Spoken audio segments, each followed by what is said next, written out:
test. There he goes. Welcome everybody to the special council meeting of the El Cajon City Council. The meeting is now called to order. I'd like to ask our city clerk to call the roll. Deputy Mayor Mitchell is absent. All others are present. Thanks. Would you please join me in reciting the Pledge of Allegiance and followed by a brief moment of silence? I pledge allegiance to the flag of the United States of America and to the republic for which it stands, one nation, under God, indivisible, with liberty and justice for all.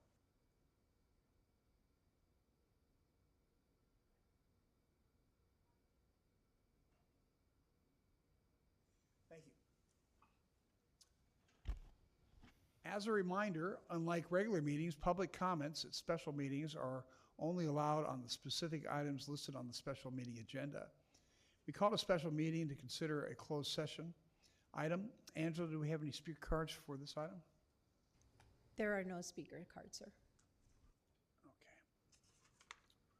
Then I'd like to ask our city attorney to recite the title and lead us into closed session. The council will meet in closed session on 3 items as listed on the agenda. The first being conference with labor negotiators pursuant to Government Code Section 54957.6 with the designated representatives and employee organization as listed on the agenda. Items 2 and 3 have the same closed session listing, conference with legal counsel, anticipated litigation pursuant to Government Code Section 54956.9. D2, and there are 2 cases total between items 2 and 3. Thank you. Thanks, Jennifer. I'd like to make a motion then to adjourn the closed session. Second. Please vote. Oh, there it is. Very easy.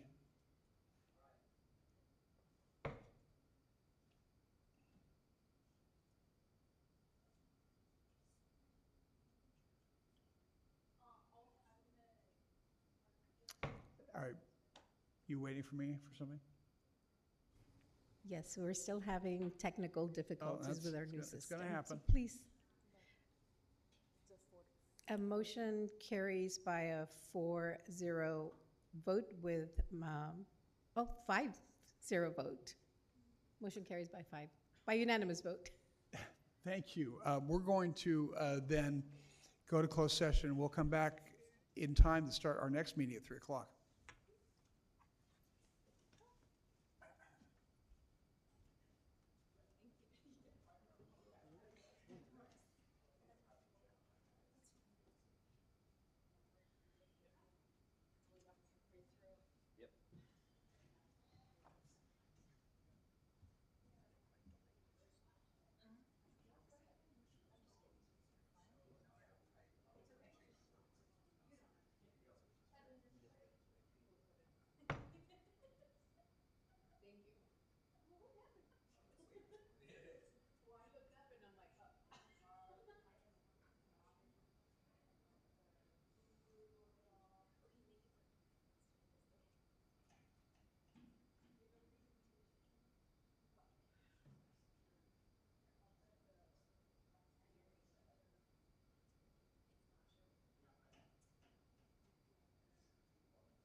does that mean? What does that green light mean? This mic is on. It's Off? okay, I cut all the audio from the meeting then. Like from the stream.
Ladies and gentlemen, we are back from closed session. I'll let the attorney to report on closed session.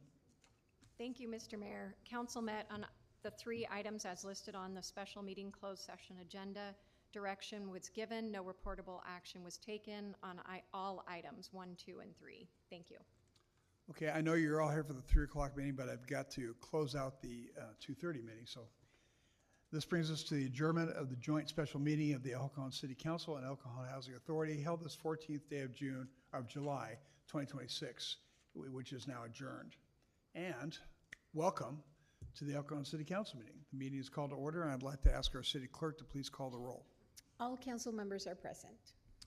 Great. Would you all please stand for the Pledge of Allegiance and then remain standing for a brief moment of silence afterwards? I pledge allegiance to the flag of the United States of America and to the republic for which it stands, one nation, under God, indivisible, with liberty and justice for all.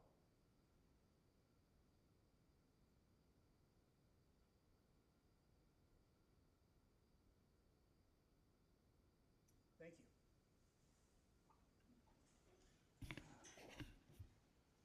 Okay, the city clerk posted orders of adjournment of the June 23rd, 2026 meeting and the agenda of the July 14th, 2026 meeting in accordance to state law and City Council Housing Authority successor agency to the redevelopment agency policy.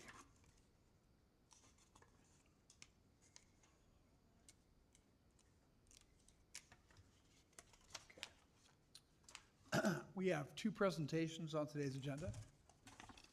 Sorry about that. The first one is an update from amicus.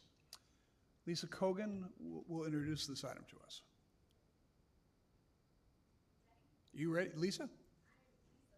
Come on. It's all yours now. Fantastic.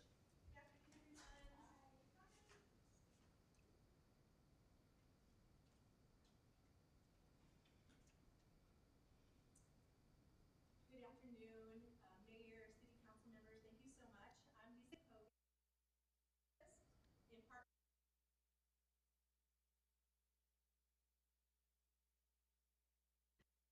our sincere gratitude to the City of El Cajon for allowing the Meridian Amicus Village to call this community home.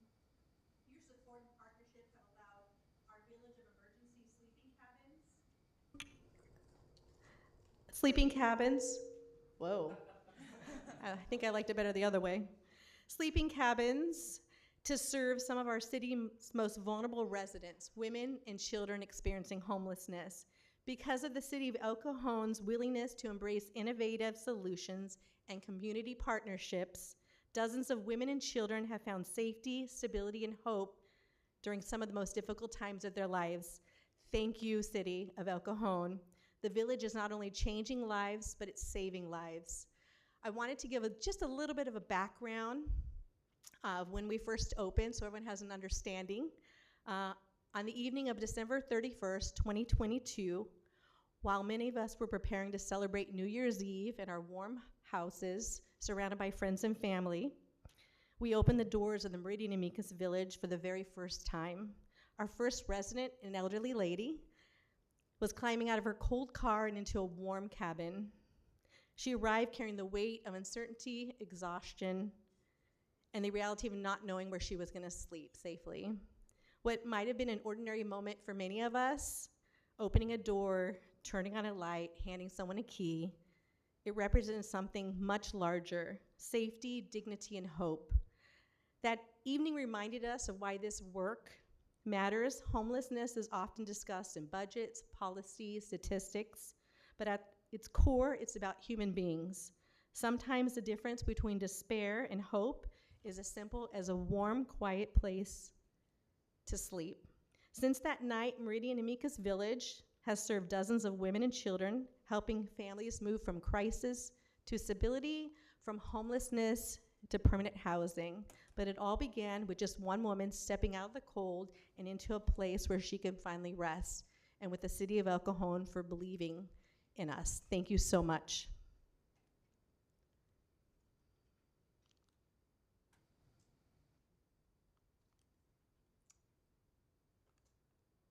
Have some trouble? A little bit. Can somebody help? Push to the right. Did I actually turn it off? Oh, okay. Oh, there we go. Okay, Amika's vision. Every woman and child in San Diego has a safe place to sleep. Everything we do at Amika's is guided by that belief. We also place an emphasis on veteran women as well. So who is Amika's? We were founded in 2009. We're supported by volunteers, donors, community members. As you can see, we're comprised of 8 volunteer board members. Over the years, we've advocated for changes while creating practical solutions to homelessness, including our emergency sleeping cabins here in El Cajon. Next, I'd like to introduce Michelle. She is with Crisis House.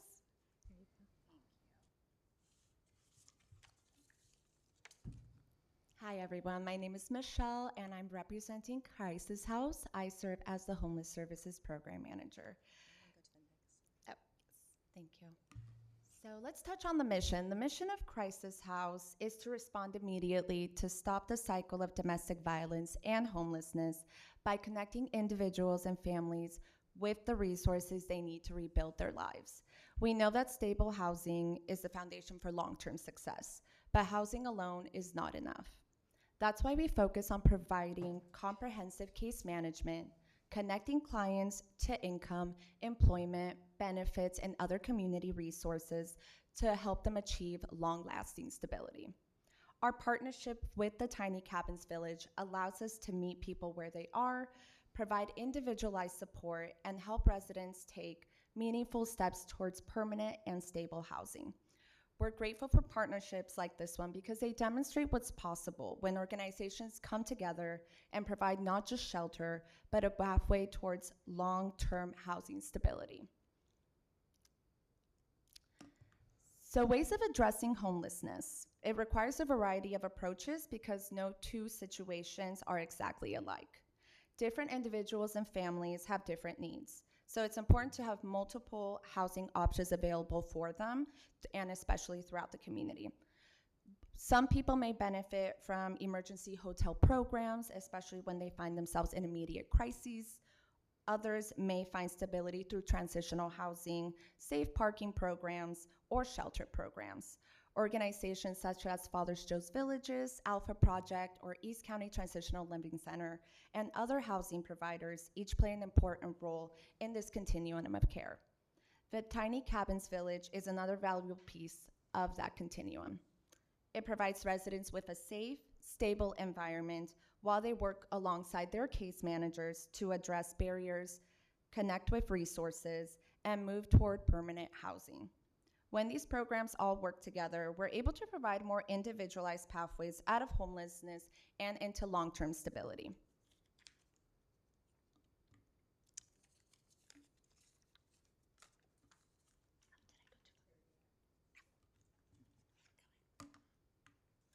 I'm Herb Kelly.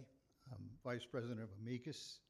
I'd like to thank the citizens of El Cajon, City Council of El Cajon, Meridian Baptist Church, Crisis House, for being partners with us in developing the Meridian Village.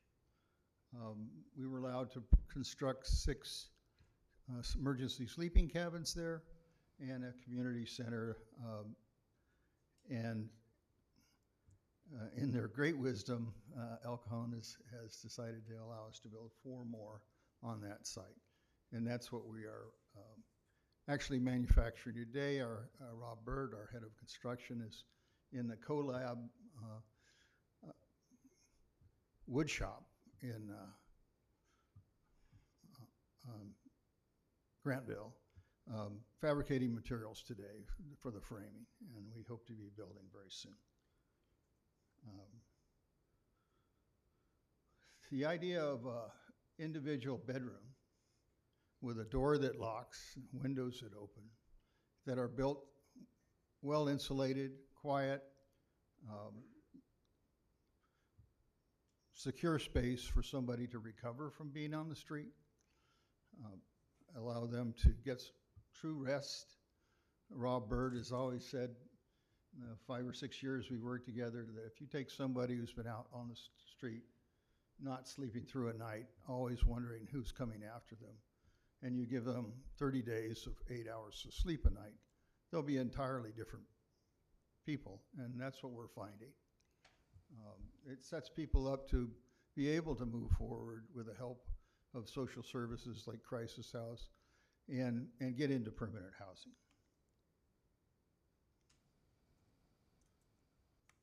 As you see, this is a picture of the inside during construction. I think I know who put all that insulation in there, Steve Goebel. And the walls have fabric and hard spaces that really deaden sound.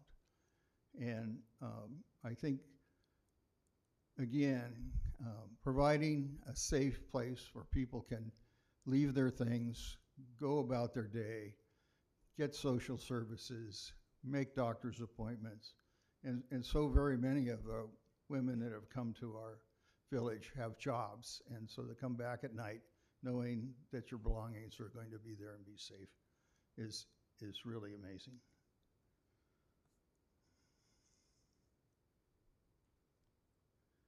This is a drone view of a build day.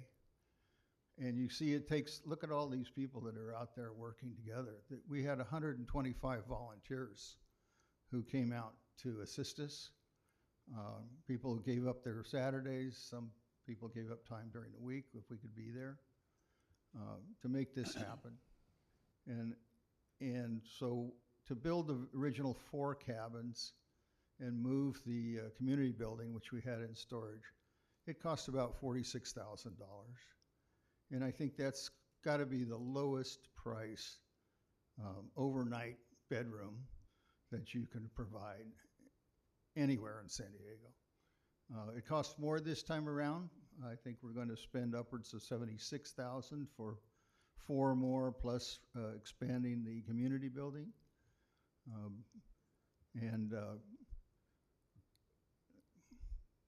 We're working on raising all those funds. Thank you.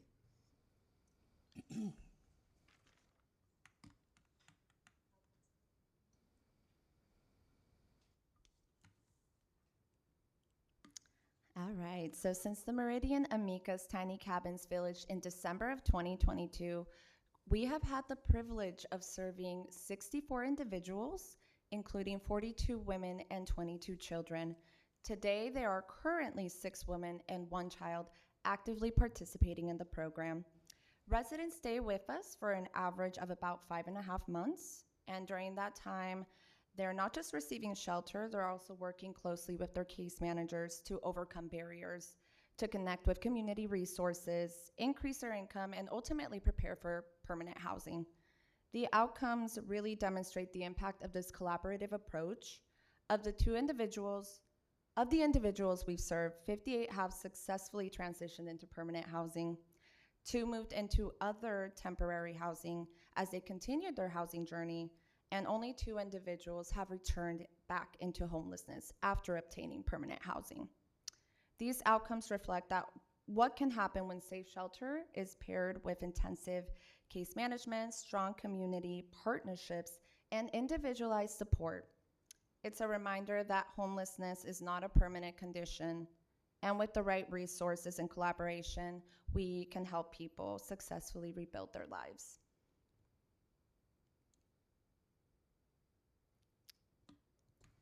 One of the strengths of the Meridian Amicus Village is that it's much more than just a place to stay. It really, truly is a collaborative program designed to help residents move towards long-term stability. Every resident completes a comprehensive intake with Crisis House and with Amicus so that we can better understand their unique circumstances, including their housing history, what their strengths are, what their barriers are, their income, and any other supportive service or need that they may have. Together, we are able to develop an individualized plan that focuses on achieving stability and permanent housing. Residents also make several commitments while participating in the program, including maintaining a substance-free environment, actively engaging with their case managers, communicating consistently with staff, and working toward their housing goals during their stay. This partnership brings together the strengths of multiple organizations. Crisis House is able to provide intensive case managers for the residents and supportive services, while Amicus manages the cabins day to day, supporting the residents, and the Meridian Baptist Church is able to provide a welcoming community through campus support and shared meals. Together, we've been able to connect residents with housing navigation, identifying documents, public benefits, employment and education resources, behavioral health services, and other supports they need to successfully transition into permanent housing. At the same time, we always make sure that the residents' basic daily needs are met by providing meals, hygiene supplies, shower facilities, and access to shared kitchen appliances, allowing them to focus truly on rebuilding their lives.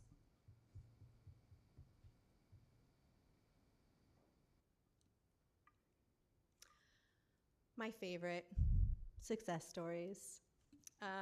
Last summer, a college student texted me to share that she had received a 4.0 GPA thanks to stable housing and getting good night of rest. Another resident received an internship in Africa, and Amicus purchased a set of luggage for her. Another young lady living in her truck was sharing about the incredible sleep. And then a mother of two attended nursing school, moved into permanent housing. One of the most important features of these cabins is that door that locks. I think it's something we might all take for granted, safety, security. That sense of safety is difficult to measure, but I believe it's often where healing begins. Often when I share this story, I get teary-eyed. Several years ago, I remember a mother arrived with two young daughters. They, along with their dog, had been living in a car for 3 months. When she walked in the cabin and she saw the beds waiting for her girls, she began to cry. Another woman told us the village may have saved her life. She had been sober for 6 years and believed that if she remained homeless any longer, she would have relapsed. I'm happy to report that she moved into permanent housing and did not relapse. One of our current residents, who had also been living out of her car, recently shared with me that there was the most sleep she'd gotten all year. And I believe that's one of the greatest gifts at the village is getting sleep. When someone is living in a car or sleeping in unsafe condition, the body remains in survival mode. Sleep deprivation affects judgment, emotional regulation, memory, and physical health. For many of our residents, the first nights in the cabins are the first time they've truly slept in months. I remember someone asking me, what time do I have to wake up in the morning? I said, we're not that kind of shelter. You can sleep in and then sleep in the next day, and when you feel rested, get going. That rest becomes a foundation for healing, recovery, stability, and ultimately permanent housing. Carol's story. Carol lived at the village with her grandson. There's a picture of Zayden. He was the coolest kid ever. Her story reminds us that homelessness can happen to anyone. The village provided not only shelter, but dignity and the opportunity to move forward. I'm grateful that Carol is here today to share her story. Yeah, you got this, girl.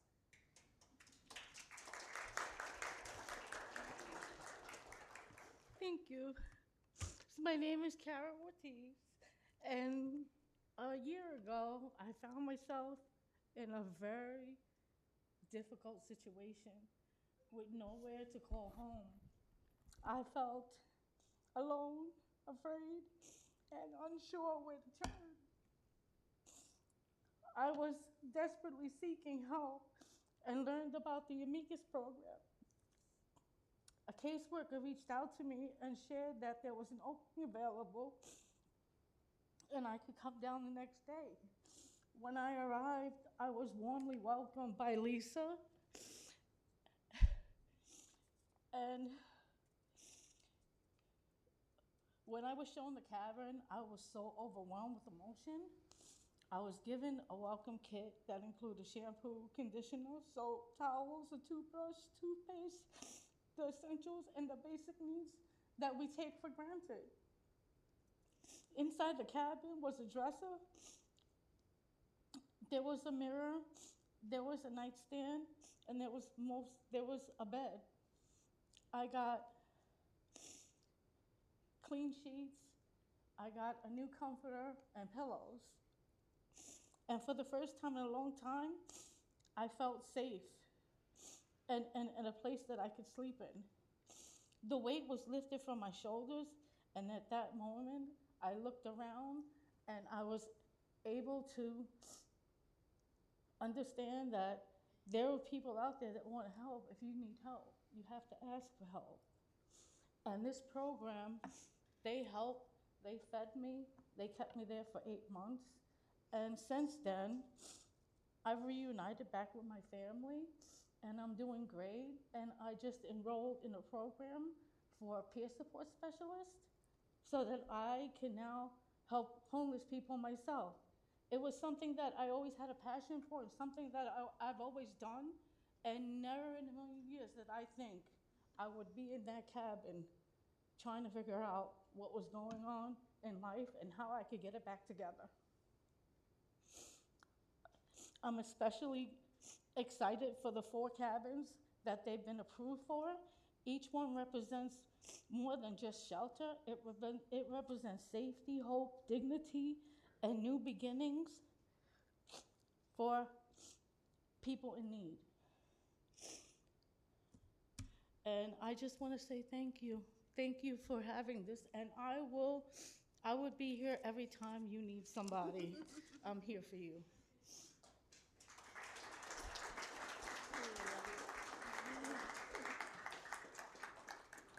And she moved into permanent housing, by the way. Yes, yes, yes, yes, yes.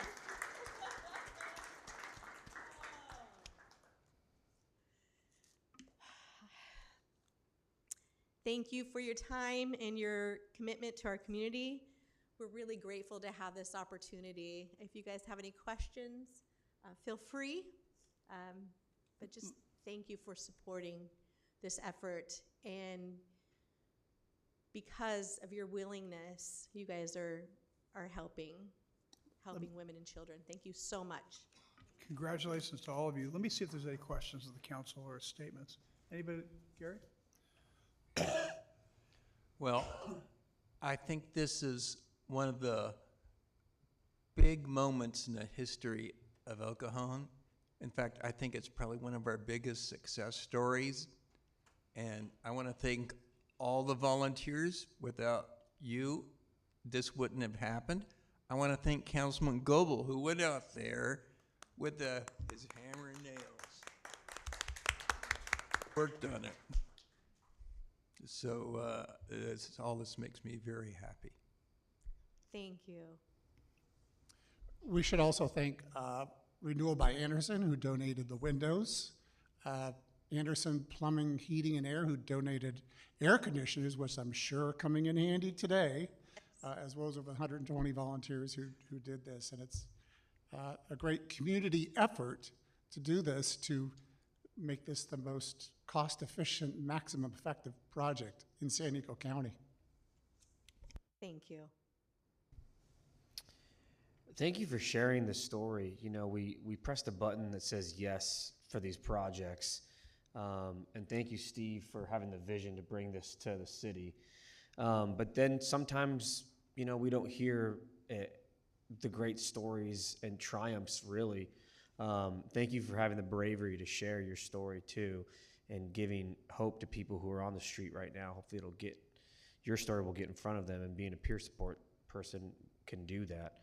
But we don't hear the success stories, and it definitely strikes an emotional chord in me, I'm sure, and in a lot of other people too, to see the success, especially, I hate to say it, at such a low efficient cost, as you referenced. And really, I think we might have been the first in the county to do. Yeah, You are correct. yeah, the first in the county. And so we've been saying it since 2022.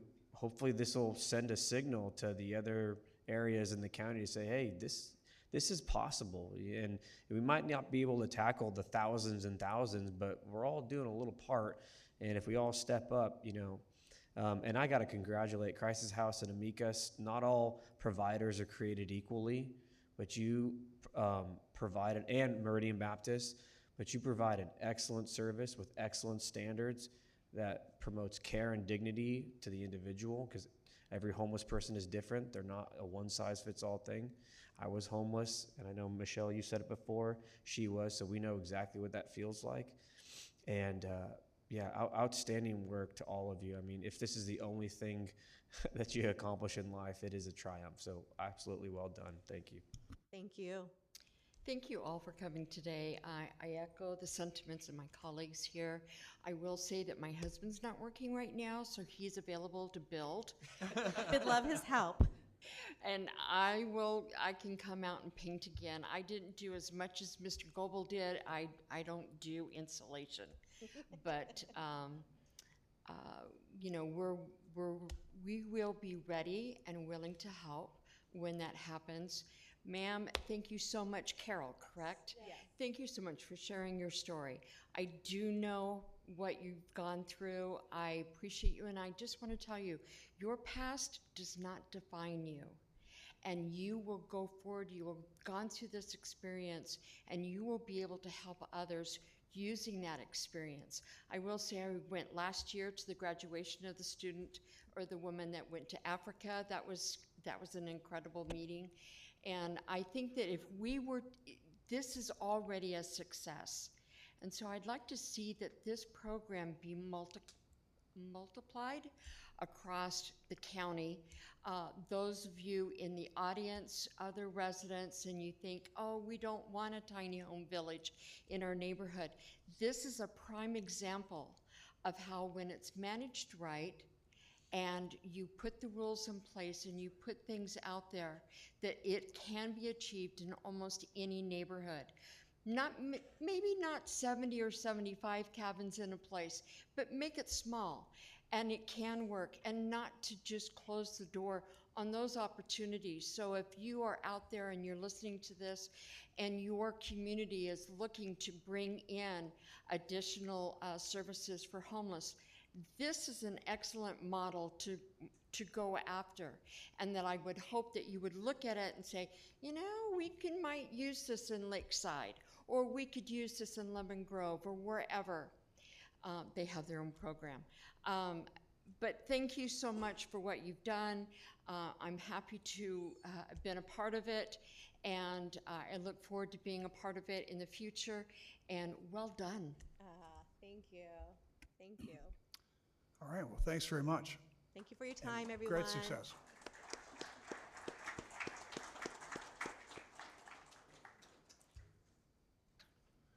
All right, next we have a proclamation for Parks and Recreation Month. Julie Allen, our Deputy Director of Parks and Rec, and Heather Carter, Recreation Manager, would you please come up to the podium? You're here. While they're getting themselves ready, I'd like to read the proclamation, if that'd be okay. Parks and Rec makes lives and communities better, not only during July's celebration of Parks and Recreation Month, but all through the year. Parks and Recreation programs build healthy, active communities, and our parks teams provides a clean, beautiful, and safe setting for you and your family to enjoy. In celebration of Parks and Recreation Month, we invite you to join us in visiting a local park or participating in any of the outstanding programs. Now, therefore, I, Bill Wells, Mayor of the City of El Cajon, together with the City Council, do hereby proclaim the month of July 2026 to be Parks and Recreation Month in the City of El Cajon. Congratulations.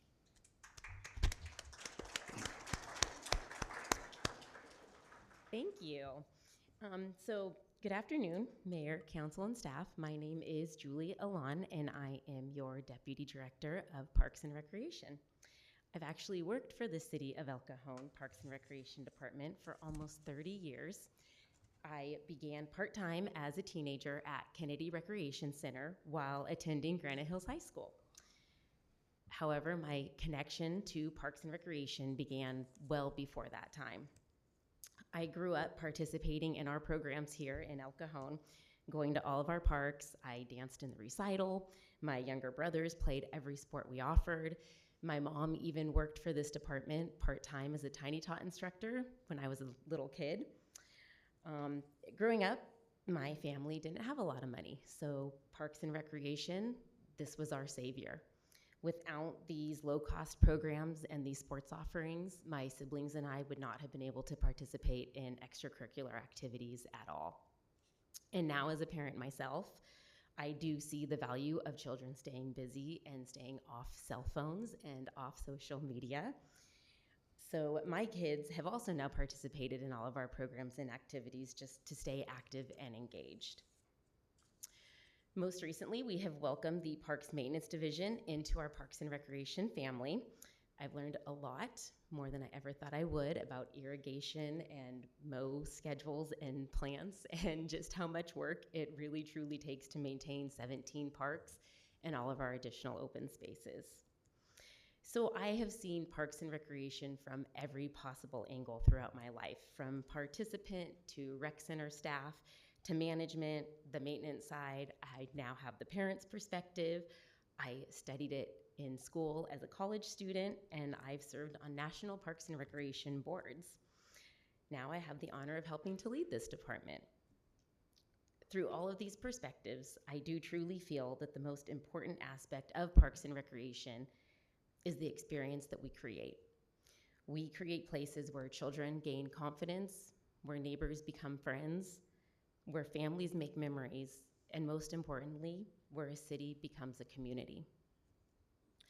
This July, the National Recreation and Parks Association is celebrating the power of Parks and Recreation, the power to connect people, strengthen health and well-being, and build resilient communities. Here in El Cajon, our city is a true cultural mosaic, and Parks and Recreation has the power of bringing everyone together in our shared spaces. The value of this connection cannot always be measured through your traditional data and numbers.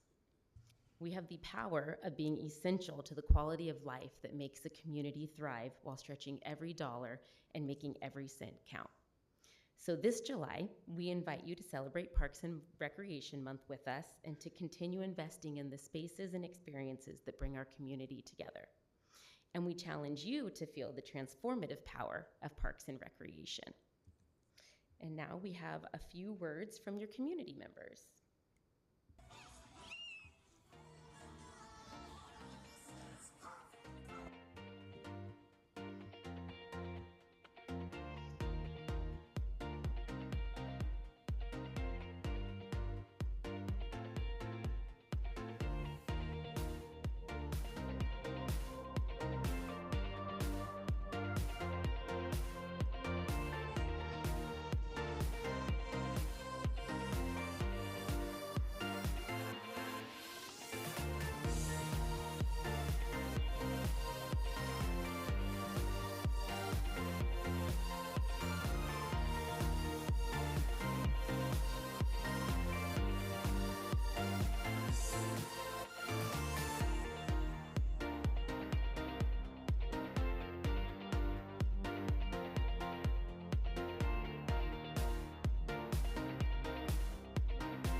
Because of Parks and Recreation, I learned how to swim.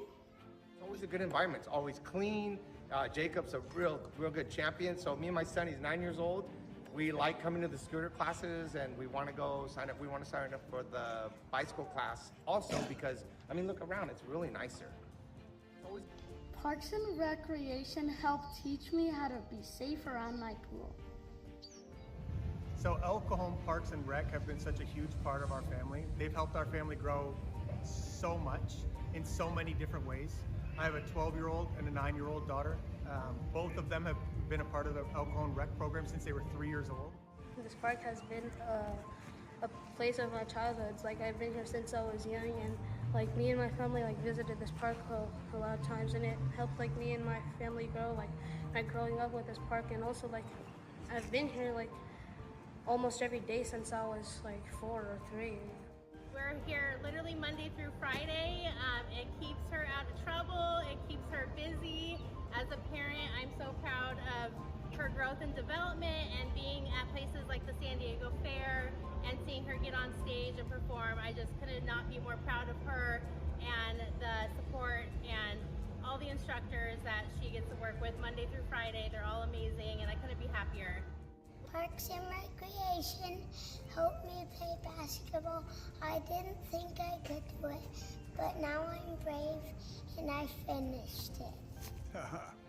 To me, Parks and Recreation means that the community is able to come out and enjoy the play areas and the playgrounds and stuff for the kids to use, especially during the summer. I'm so glad that El Cajon Parks and Recreation exists, because we are a support group for weight loss. If we didn't have this chapter, I don't know what we would do or where we would go. Park and Recreation helped me be with my friends and play basketball with them, soccer, and pickleball with them. Park and Recreation helps me stay connected with friends and others by staying athletic and in shape. We love the pickleball courts. We come here every single Monday for a couple hours. Yeah. And we recognize some faces every week, and it's so nice to say hello every single week and just be active with everyone around us. So it's awesome. We get better every week. Yeah. We know they're in good hands. We know that they're a part of a program where they could be a family, and that's what El Cajon Rec is a part of. Everybody in the program is kind of a family. Everybody gets to know each other. Everybody becomes friends. Parks and Recreation isn't just about today's fun. It's about tomorrow's leaders, stronger families, safer neighborhoods, and a community where everyone belongs.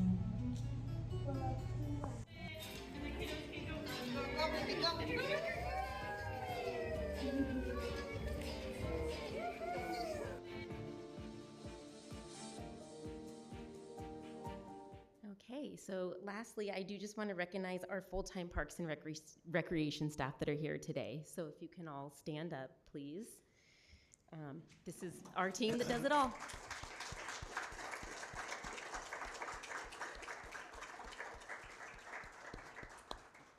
Thank you. Is that it? That's it. Well, hey, listen, I just want to thank you and everybody who works so hard. I'm very proud of the fact that we have such a great Parks and Recs department, and I hope it only gets stronger and helps more people. Thank you. Thank you. Thank you. Anybody want to say anything? Okay.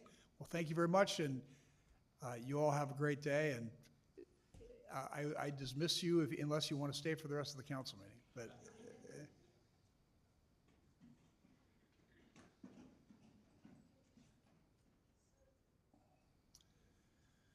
okay, agenda changes. Staff, do you have any agenda changes? Mr. Mayor, I'd recommend that that the council consider removing items 28 and 29 from the agenda. Those are the two closed session items which were handled during the special meeting. Great. Will do. Council? No agenda changes. Okay. Then I'm going to make a motion to make the changes to remove the two closed session items because we have already done it. Second. Please vote. Motion carries by unanimous vote. That brings us to consent items. Consent items are routine. Oh, actually, I missed something. No, that's it. All right, we're at consent items. Consent items are routine matters enacted by one motion according to the recommendation listed below. With the concurrence of the City Council, a council member or person in attendance may request discussion of a consent item at this time. Staff, do you wish to pull any of the consent items? No, sir. All right, Angela, do we have any speaker cards for consent items? We have no speaker cards, sir. Okay. Council, wish to pull any of the consent items? Make a motion then to approve the consent calendar. Second. Please vote.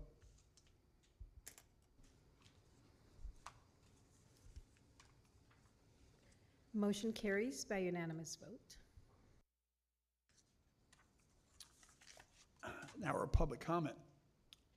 At this time, any person may address a matter within the jurisdiction of the City Council, Housing Authority, successor agency to the El Cajon Redevelopment Agency that is not on the agenda.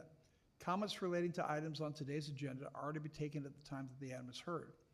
Please note that state law prohibits discussion or action by the City Council on items not on the agenda. These might be items that you bring up during public comment. Therefore, this is not a time that the City Council will be answering questions about issues raised. However, we are taking note of the matters that you bring up, and we'll refer them to our city manager for follow-up as needed. And of course, an item may be placed on a future agenda. Angela, do we have any speaker cards? Yes, sir, we do. We have 7. The first speaker is Captain Jeff Lashmit. Captain? Afternoon, Mayor, City Council. Nice to be back to the old digs. Yes. I'd like to introduce myself. I know you all know me, but the public, I served 37 years on the City of El Cajon Fire Department, responding to thousands of calls, people in their worst situations, responding with compassion and help that they needed. So I'm here to give an update. As you all know, the council knows, I have cancer that's job related. I am not in remission at this time. Matter of fact, today I started new treatment with all the wonderful side effects that I hope don't occur for this cancer treatment. I see Marisol is in the back. I'd like to acknowledge she finally answered my request. She denied it, which is her prerogative, but as you know, my aim here is to see the Personnel Commission. They're the unbiased. That's the reason why they're here. I disagree with what the city has done, with what Marisol's done, but I appreciate you responding, and unless you have an answer for me, are you going to let me speak to the Personnel Commission? Mr. Lashman, if you could just focus towards us. Okay. Thanks. Okay, fine. So this is, again, I was diagnosed with cancer after I retired. With months of my retirement, there were some delays. There was miscommunication, misinformation, both on the state's side and my understanding of the rules. So that being said, I contacted the state and filed an application for disability retirement. The state code says, in the case of a local safety member by the governing body,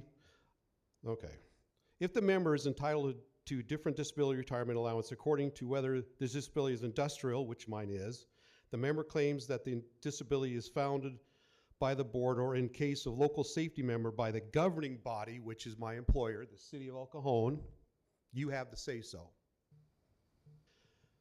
Disputed board, the case in the local safety member, the Workers' Compensation Appeals Board, using the same procedure in the Workers' Compensation, shall determine whether the disability is industrial. So that leaves the burden on the city. The state sent the notice out to the city, and the city's response sank my request.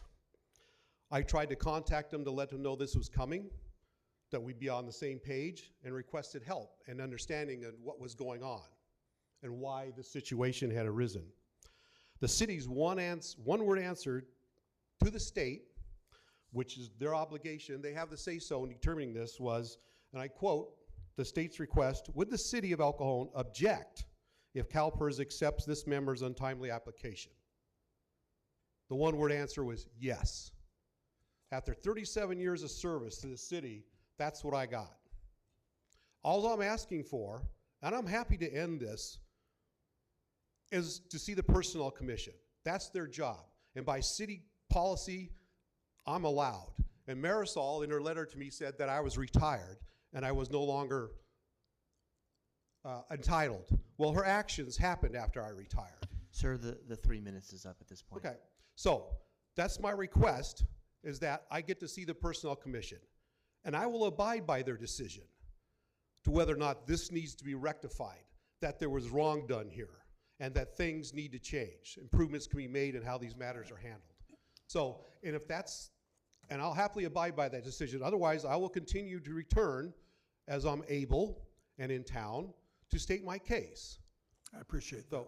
So, you, at the council and the mayor, have the ability and authority to make this happen. So I'd appreciate making this happen. Thank you for your time. Captain.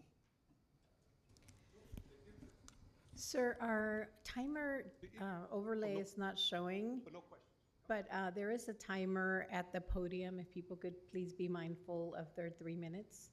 And I will. Somebody could just remind me when the 3 minutes is up. Yeah, I will Thanks. try to politely remind you. The next speaker is Brenda Hammond.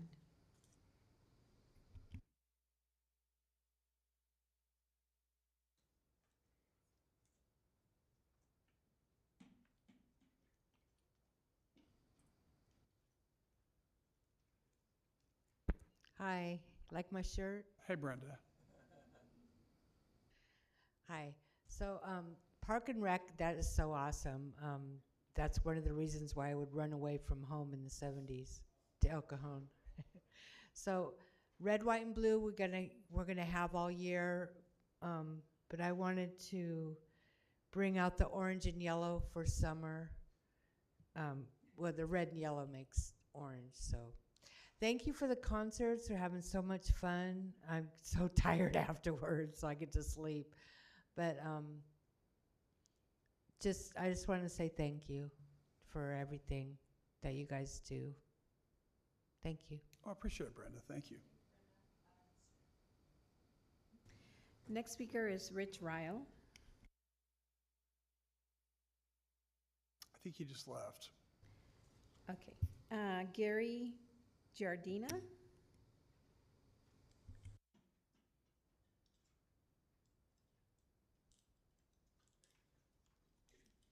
Hello, sir. Welcome. Hi, my name is Gary Giardina, 1519 Condor Avenue, El Cajon. I've lived in El Cajon since 1979. Saturday, my wife and I were going to a Padre game from the trolley station in El Cajon, and a sheriff, as I was backing into my spot, a sheriff pulled in behind me with another car, another sheriff in another car. They parked their cars 90 degrees, so you couldn't see what they were doing behind their cars, and they dumped a homeless person onto the sidewalk with his belongings at the base of the retaining wall just below the platform for the trolley. And now this meeting opened with some solutions El Cajon is offering to help fight homelessness, and it looks to me like other cities around El Cajon's solution is to dump their homeless people here and to have the sheriffs do it. These guys moved with such efficiency that I could tell it wasn't the first time they did this. And I parked where I was parking because my wife just had a knee replacement and I needed an end space. One sheriff came up to my car and he ordered me, move your car across the parking lot. He didn't want us to see what he was doing. And I mean, we're trying to take care of homeless here. I live right near the East County Transitional Living Center. I feel like El Cajon, we're doing our fair share, but you know, what's La Mesa, Santee, Lakeside, I know Chula Vista, I think, is opening a center. Their solution is to load people into car, or even maybe unincorporated El Cajon. Load people into sheriff's cars and dump them on us. It doesn't seem right. I wanted to make sure that you knew this is going on. I know one of you is part of the Metropolitan Transit Development Board, and I know there's surveillance cameras there. It was just after 3 p.m. last Saturday. I mean, there's only a limited number of sheriff stations they could have come from. Alpine, Santee, Lemon Grove. I think somebody could find out where they got this guy and why they're dumping him here. I just want to let you know that we did get your email and staff is looking into it. right now, trying to figure I out. also emailed Joel Anderson, and I got no response, because I know the sheriffs are part of the county, because, anyway. But thanks for bringing it to our attention. It's a valid concern. Okay, I got a letter from the city that said the problem has been resolved, and I don't think it's been resolved. Okay, thank you, sir. Bill? Yeah.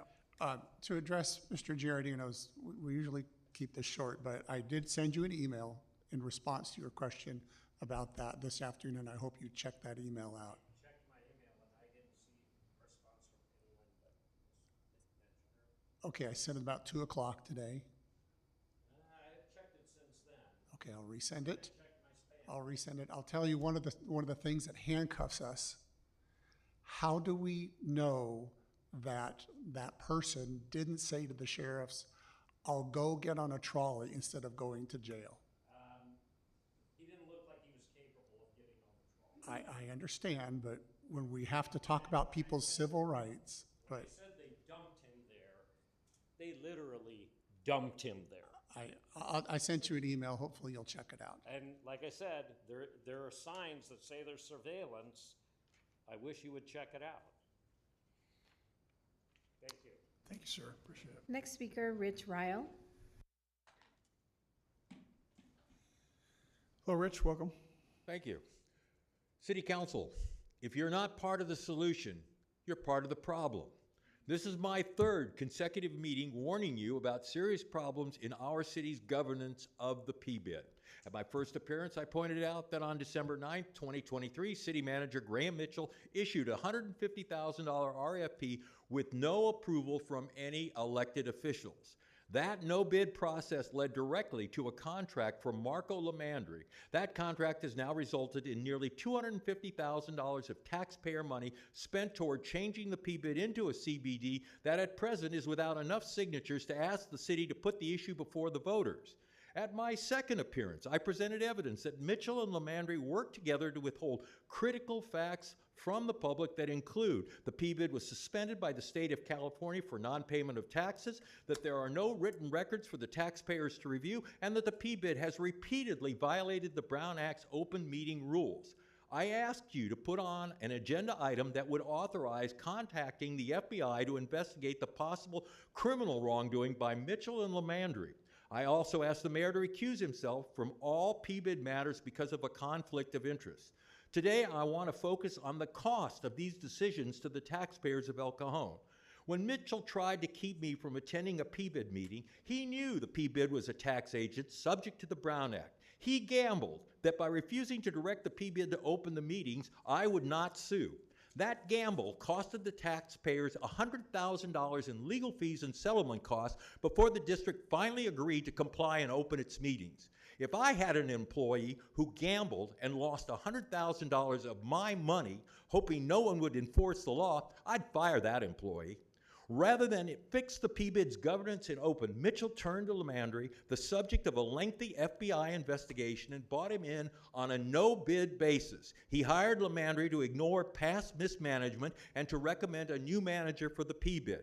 Despite collecting nearly $250,000 from taxpayers, Lamandri has still not gathered enough signatures to bring a legitimate election authorization request before this council. Neither the taxpayers nor this council have been formally notified of the PBID's past incompetence and suspension by the state, which means material facts are being withheld from the very people being asked to conduct the vote and pay for this assessment. I'm asking you to use the powers you already have. Direct the PBID to place my accusations on its agenda and allow me to present the evidence to board members who are not part of the conspiracy. Authorize a formal investigation by the FBI into PBID governance, the no-bid hiring of Lamandri, the issue of the December 9th RFP without council authority. If you believe there is nothing to hide, you should welcome an investigation and a public airing of the documents. If you refuse, you're telling taxpayers you're comfortable with unauthorized contracts, Brown Act violations, and six-figure legal gambles as a price of doing business. Sir, if you're not timer part of the expired. solution, you're part of the problem. Thank you very much. Graham, just to clarify a little bit, my understanding of this is that we are members of the PBID, but we don't have any jurisdictional authority over the PBID. Am I correct about this? That's correct. That's the answer. Next speaker is Ray Justice.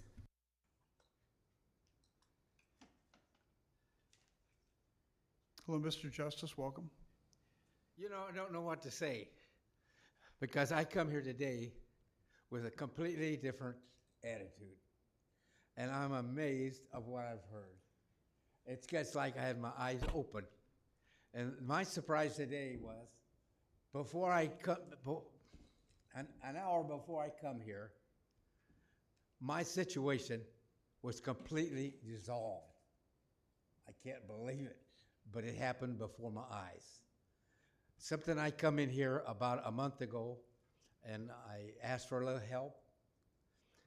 And today, that help fell in front of my eyes. It happened yesterday. And when I drove by the property that I have on Chase Avenue, my wife spoke up and she says, "The wall's gone." At 7 years, I've been after that wall. And I come by there today and my wife says, "The wall, it's gone." I had no idea what she was talking about. I drove around to the backyard and here that 6-foot wall that I'd been trying desperately to get rid of for years. And all of a sudden, I was here, and the result that I got from the city is unreal. And when I went in there before I come here, and I told them, "That wall is gone." And they, "What?" I said, "It's gone." She said, "What do you mean?" I said, "I drove by at the place, pull up in the backyard, laying on the ground." So all I can say is that when I come here today asking for some help, and every time I've done it, I've got so much help, I can't appreciate it. And I just wish there was some way that I could offer my assistance. And it happened today. As I come by there and saw that wall fall down, I walked there and I saw construction guys there, and I said, "What in the world was going on?" And they said, "Well, this wall was coming down." I said, "Did it fall down?" "Well," they said, "Not exactly. We had to do a little pushing." But I was shocked. Anyway, I just want to thank you for what you've done.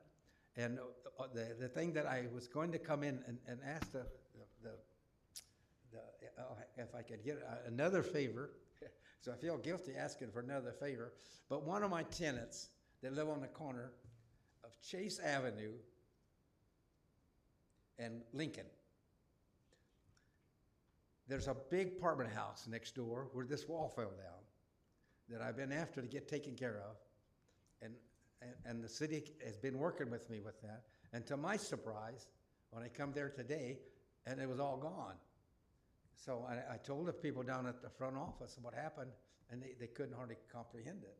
They said we sent them a notice, and that notice was pretty effective. The people that lived there, I couldn't deal with them because they never could find anyone who talked to. Mayor. So anyway, I just want to say thank you for everything. And but my request was if we could paint that curb on the corner for my tenant's sake. She comes out, these people from the tenants down the street park their cars there, and some of them have been there for days.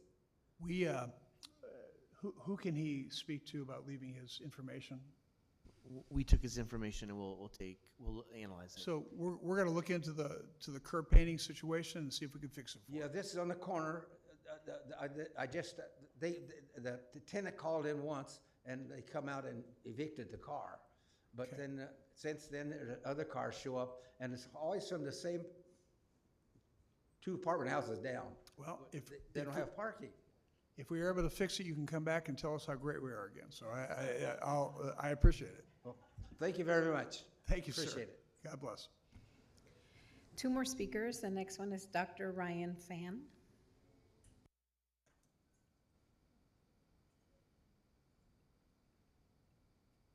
Hello, welcome. Thank you. Hey, good afternoon, honorable council members and mayor and staff. I'm back again for the 3rd time. You know me by now, I hope. I'm here on behalf of Mejdal, the Arab Community Center, right over here on Main Street. So again, we're asking you to agendize, We're asking you to agendize a Middle Eastern and North African resolution that recognizes 25,000 of your constituents who are currently invisible in data. We've worked out a resolution already, drafted stuff with your city staff, and we're just asking you to agendize it. So thinking about the comments that have happened today, for instance, our Director of Parks and Rec asking, how does a city become a community? With 25,000 of your residents completely invisible in the data, that doesn't really welcome people into the community, right? We're also making it very easy. Like I said, we've drafted a resolution that you can review with city staff, and we're asking why the delay? Will it take 6 years like a wall to get knocked down? Do we have to come back every single day for 6 years? Well, not every day, but every 2 weeks for 6 years? I really hope not, right? And it's a very low bar to ask. Beyond actually just offering recognition to 25,000 of your constituents, this would actually lead further down the line to more accurate data, allowing the government of the city to also develop targeted interventions as opposed to just doling out money, as I've heard some people accuse you of doing. I'm asking also because multiple people that have signed on to our campaign asked, why aren't you on the agenda today? And I asked the same question because we keep coming back. So instead of reading the entire letter, which I'll print out nicely for you next time, I promise, I'm just going to read the first part, which was signed by Grossmont Healthcare District. They said, Dear Honorable Council members and Mayor, we, the undersigned community organizations who support large Middle Eastern and North African communities in the city of El Cajon, write to express our strong support for AB 91, the California MENA Inclusion Act, and urge you to pass a resolution expressing the city's formal support for this resolution and a formal recognition of our diverse communities' cultural, social, economic, and contributions to El Cajon. As we know, there are probably about a quarter to a third of the population in the city would self-identify as either Middle Eastern or North African, and they are the backbone of so much of the culture and the business in this city. By including our communities, I'm going to read one more excerpt, in the local data systems, El Cajon sends a clear message demonstrating its commitment to recognizing and uplifting the many Middle Eastern and North African families and businesses that contribute to the vibrant social and economic fabric of our city. And just to wrap us up, a few of the signatories include Grossmont Healthcare District, Family Healthcare Centers of San Diego, Somali Family Services, Mejdal, of course, Rise One, the Islamic Center of San Diego, United Domestic Workers, and about a dozen others. So I will be back at the next meeting, and hopefully we'll get on the agenda. Thank you. Thanks for coming. Last speaker is Zamzam Fadnil.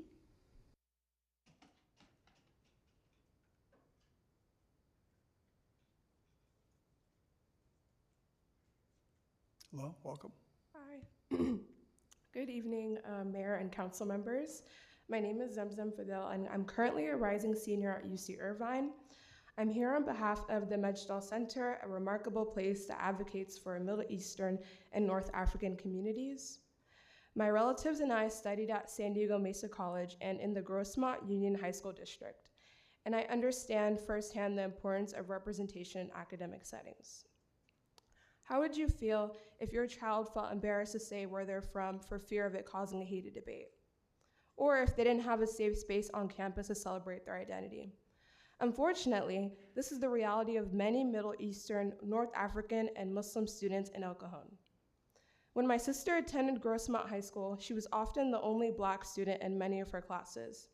However, after getting involved with the Black Student Union, she found her place. From seeing my sister navigate high school, I learned how safe spaces provide exceptional support for marginalized communities, which is why I continue to advocate for them. During my first year at Mesa, I joined the Umoja program. Umoja means unity in Kiswahili, and it is the California statewide program that provides support for Black students. Throughout my time in Umoja, I had access to personal academic counseling, scholarships, a Umoja center, and opportunities to attend conferences where both my Black and Sudanese identities were both celebrated. Our process of getting an affinity space was quite difficult. However, it was made possible through the advocacy we did in meetings with the Board of Trustees and the support we received from our Umoja counselor. These services contributed significantly to my academic success because I had access to resources that improved the college student retention rate. In the same light, I realized how important it is for MENA students to be represented in the census so they can access similar resources, like the ones that supported me. As a nonprofit grassroots community organization, the Mejdal Center provides a multitude of support services to the MENA community. If many communities had the opportunity to accurately represent themselves on the census and in local data, advocating for their needs in schools and workplaces would be a much more seamless process. We need to have proper representation from Mena communities in El Cajon. They make up more than a half of a quarter of El Cajon's population, and without representation, they are unable to advocate for their needs. Because of the absence of the MENA category, we're missing data on household sizes, home ownership rates, property ownership, income levels, and much more. This city is so special because when people think of San Diego, they don't think of the MENA or Arab diaspora. When in reality, you can't go down a single street in El Cajon without seeing a sign in Arabic or hearing local community members speak Farsi. So I kindly ask that you add our MENA resolution to the agenda. Thank you for your time. Thank you for coming. Okay. There are no written communications on today's agenda. We have one public hearing on today's agenda. Item 19 is consider the adoption of the annual sewer charge for fiscal year 26 and 27. Staff will tell us all about this. Good afternoon, Honorable Mayor and Council. I'm Blake Berenger, Associate Engineer with the Wastewater Division of Development Services. I'm here today to bring you the annual sewer charges, which the city has been collecting as a line item fee on the San Diego County property tax invoice since 2020.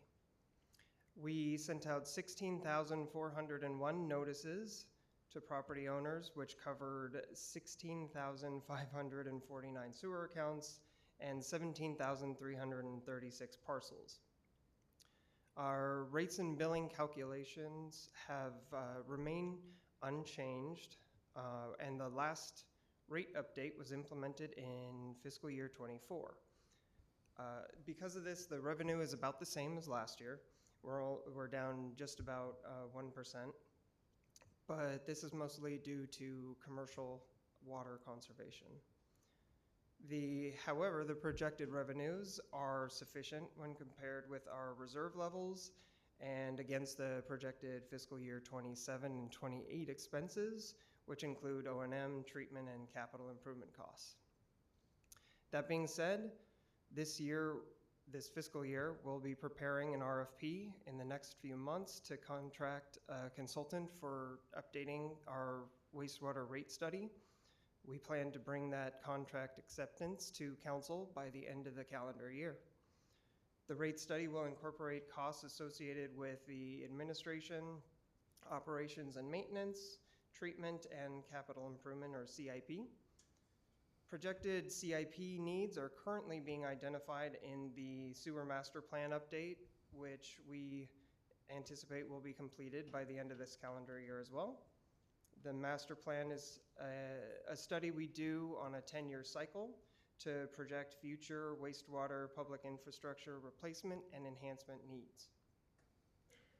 Additionally, this year, within the next 6 months or so, we anticipate getting a cost of service study for the future wastewater treatment costs associated with the East County Advanced Water Purification Project, or ECAP.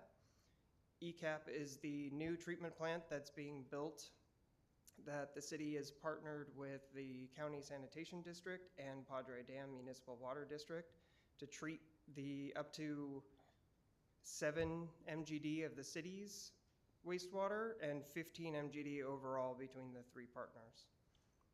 This will be basically nearly all of the wastewater El Cajon produces, with a minor amount still going through La Mesa, and the peak flows that go to Metro still. The completion of the ECAP plant is anticipated by the next summer.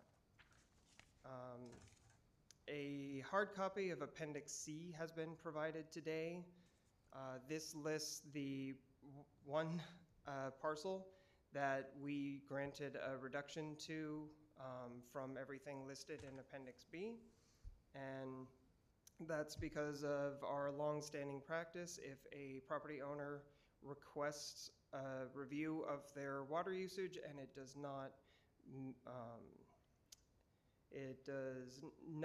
basically represent what their annual sewer usage would be due to water leaks, occupancy changes, or refilling a pool.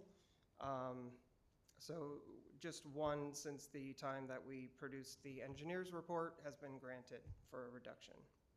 And with that, staff recommends that council accepts the report, approves the assessments listed in Appendix B with that reduction proposed in Appendix C, and directs the city clerk and finance departments to file the associated reports with the San Diego County Auditor. And I'm available for any questions. Thank you very much. Appreciate that. Any questions? I see none because you did a good job of explaining it. Sounds good. Thanks. All right. I'd like to open the public hearing and see if we have any speaker cards. Sir, we have two. The first one is from Claude Bell. Hello, sir. Welcome. Welcome. Thank you. I'm just about the sewer charge. I obviously have a built-in pool at my house. It's not a pop-up. It's been there since the 80s when I bought the house. I don't stay at the property very much. I stay elsewhere in La Mesa, but my water bill is only about, it used to be 100, but now it's 125 every 2 months. So I don't hardly use any water at all, but what water I do use goes in the pool. Didn't know if there was a deduction on that for people that have pools, so that's why I was here. Okay. I'm sorry, the new system, it's hard for me to hear you. What specifically can we do to help you? Well, I was looking to see if there was a reduction in the pool, in the sewer rate, because most of my water is all in the pool. Oh, I see. So a different rate because of the pool. Yes. I don't know how to answer that question. Mayor and Council, we use what's called the winter rate, or the winter water usage. So typically it's the time of year when we're not paying for landscaping, or people are filling their pools because of evaporation. So it is the lowest period of time in which water usage would occur. Who could meet with him and discuss his water bill with him? Certainly, someone from engineering can meet with him. Blake is actually nodding right there, so we can meet with him and talk to him through that process. I think that's probably the best thing to do is to sit with an expert and try to figure out how to make it best for you. Perfect. Great. All right. Thank you for your time. Thank you, sir. The last speaker is Mr. Sasha Omick. Hi, Sasha. How are we doing, Mayor? Council? Today you're being asked to adopt the annual sewer charge report for another fiscal year. Before that vote, I'd like to ask one question. As we continue, as we continue asking residents to financially support our sewer systems, should we also evaluate whether the financial risks within that system are being fully allocated fairly? Over the last several months, I've researched sewer lateral policies, submitted public records requests, met with Supervisor Joel Anderson's staff, and spoken with community organizers and residents throughout El Cajon. One thing has become very clear.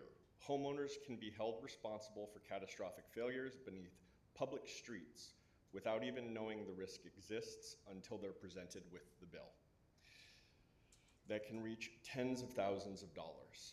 I'm not asking the council to change the policy today. I'm asking the council to direct staff to evaluate whether the current policy remains the best approach, to review alternative models already being used elsewhere, and to bring those findings back to the public for discussion. As we ask residents to continually invest in our sewer systems, I believe that it is reasonable to ask whether our policies governing those systems deserve the same level of review. You know, I remember your case, and I remember being concerned that this could happen to anybody. I would like to say that I would be supportive of putting an agenda item on the future agenda to discuss with staff what options could be. If there's another council member that would like to talk to me either today or another time about co-sponsoring that with me, I'd be willing to do that. So, well, our rules are that we need two of us. So I'll talk to everybody afterwards and see if anybody would like to co-sponsor that with me. Understood. Thank you, Bill. Thanks, sir. No other speakers, sir. All right, to make a motion then to close the public hearing. Second. Please vote.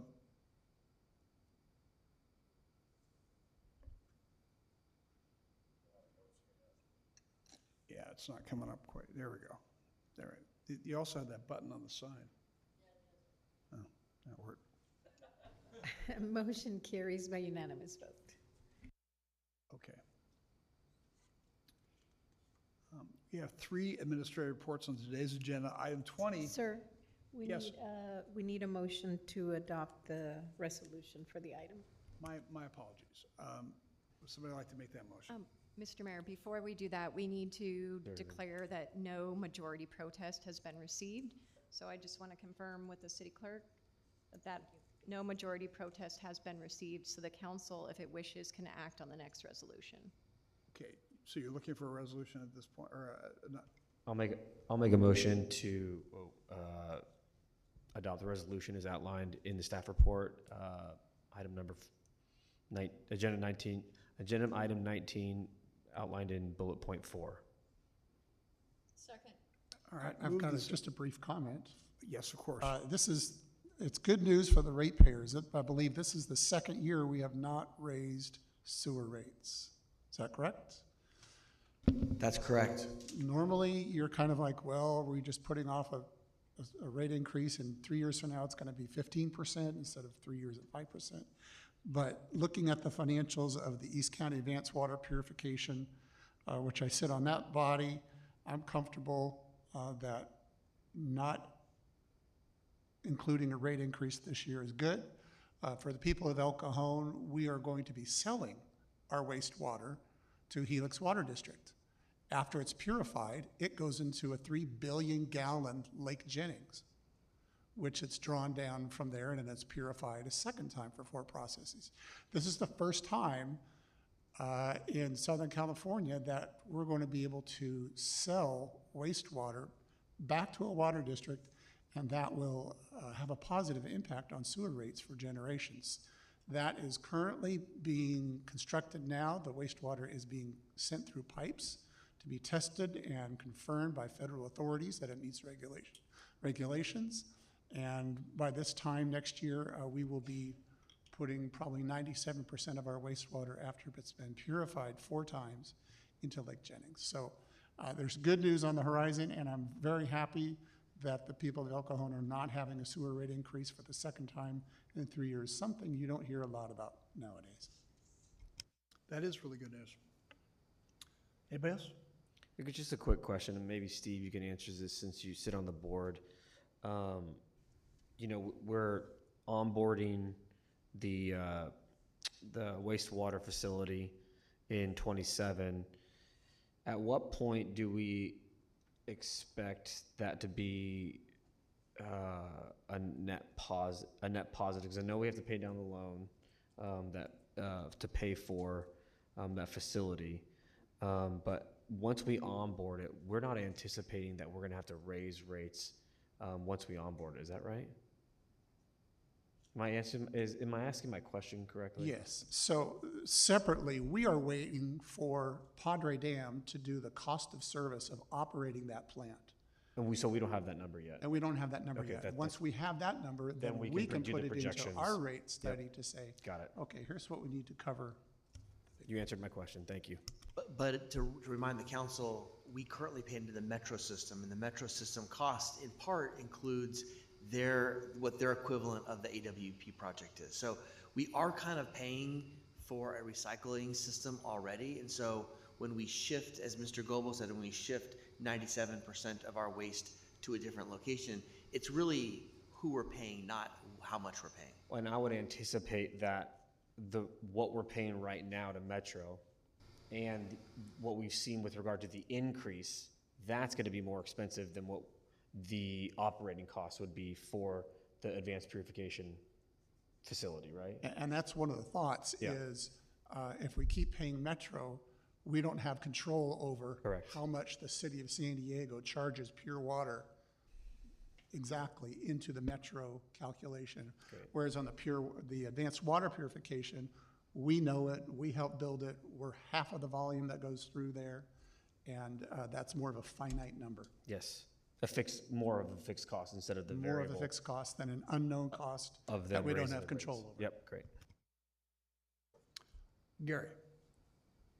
Well, one bonus by having the advanced pure water purification is that at the next severe drought, we won't be required by the water authority to cut back our deliveries by 20%.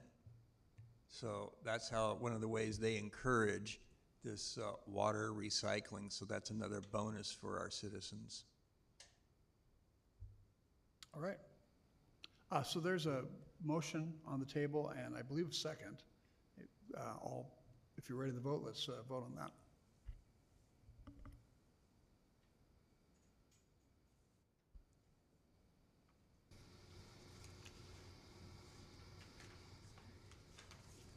Motion carries by unanimous vote.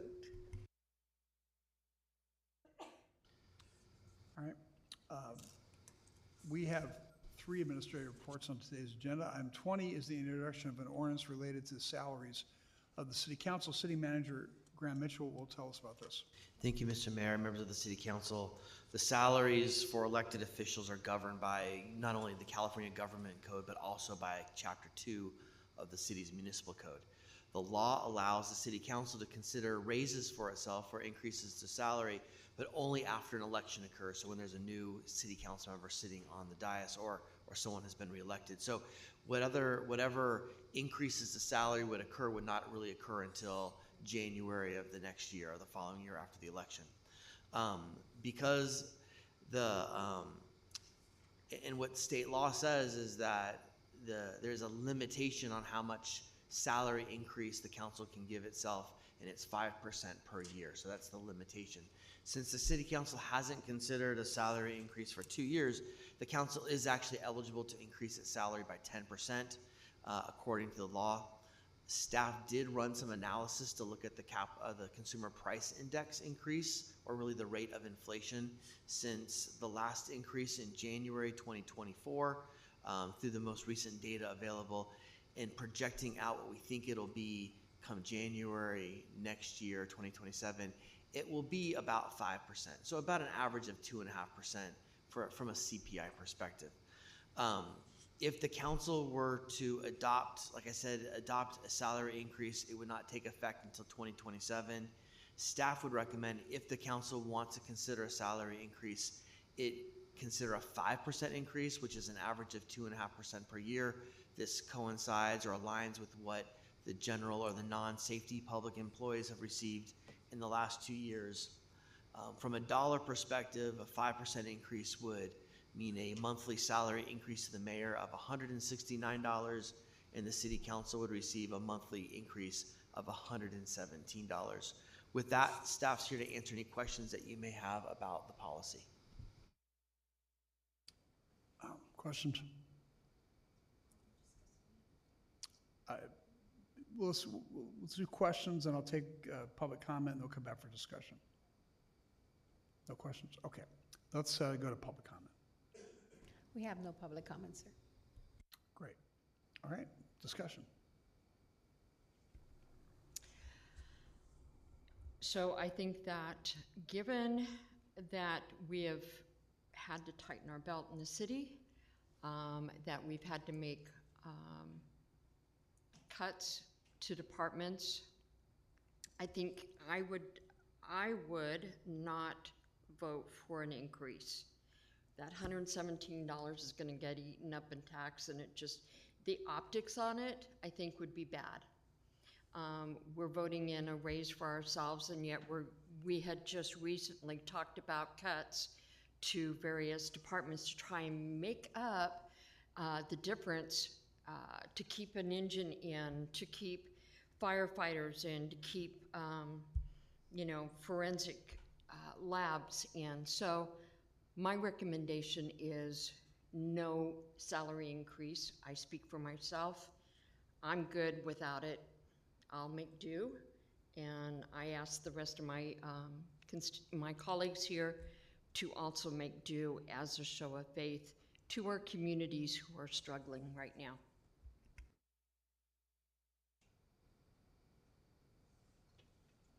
Anybody else? All right. Somebody like to make a motion then? Well, seeing, just for argument's sake, I was on the council for a long period of time when there were no raises. We got way behind. And there is a price to pay for that. And the price to pay for that is you don't encourage people to give up as much time as they have to give up to do this job for very little pay. But I also agree that it's an argument I'd be probably making if we were flush with cash. But since we're not, I think I'd like to make a motion not to accept a salary increase at this time. Second. All right. Then please vote. Point of order, can you just make it real clear, we are not going to accept a salary increase? That was the motion. Okay, thank you. Yeah. Go ahead.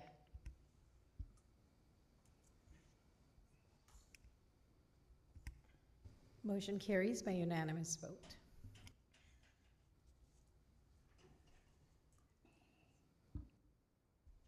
Okay.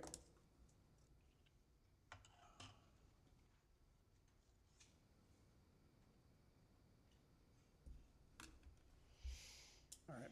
Item 21 is for an encampment funding grant opportunity, and I'd like to ask staff to tell us about this.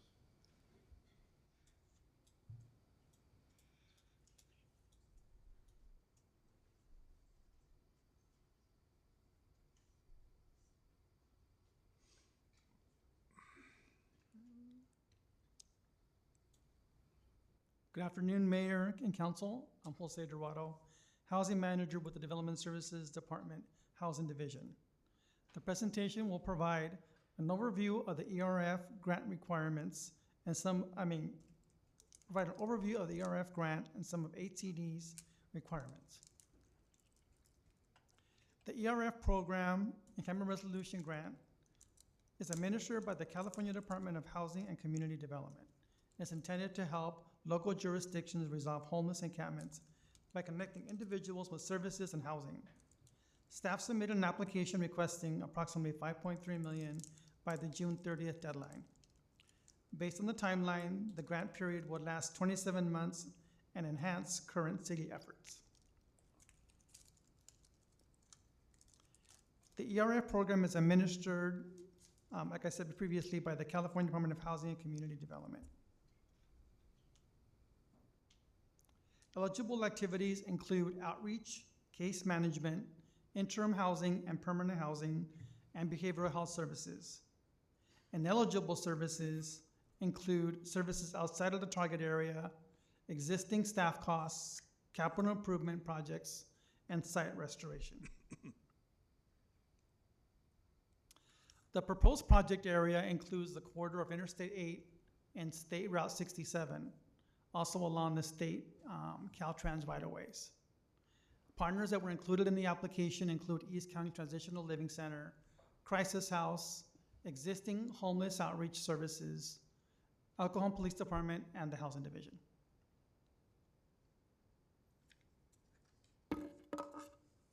This map illustrates the proposed project area included in the grant application. It's important to note that the grant funding is limited to this grant area that's been targeted for homeless encampment cleanups. This slide represents areas of the city that were identified in the Addressing Homelessness dashboard that includes the homeless incidents that have occurred in the city.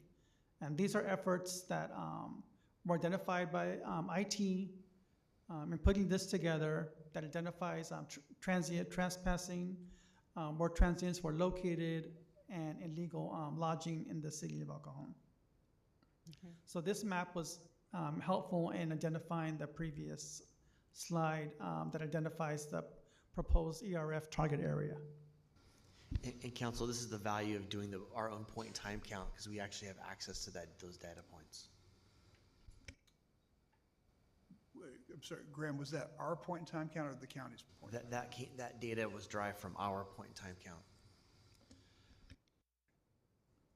So in order to receive ERF funding, participating jurisdictions must adopt several state required policies. This includes implementing a housing first approach, ensuring interim housing options are available, providing 48 hours notice when cleaning encampments and storage of personal items. And these policy requirements apply citywide if the grant is accepted. Sorry, Mr. Dorado, can you go back to that? Yes. We would have to adopt as a policy for the entire city, not just in that zone. That is correct. That is one of the grant requirements. Also, as part of the grant requirements is to use these funds using a housing first policy. So this slide represents an overview of what that requirements are. So we cannot deny services based on these categories, which include substance abuse, mental health treatment decisions, religious participation, drug treatment participation, ability to pay, and lack of identification. Many of the existing service providers are currently using a housing first policy for funding through the city or funding they receive from other funding sources.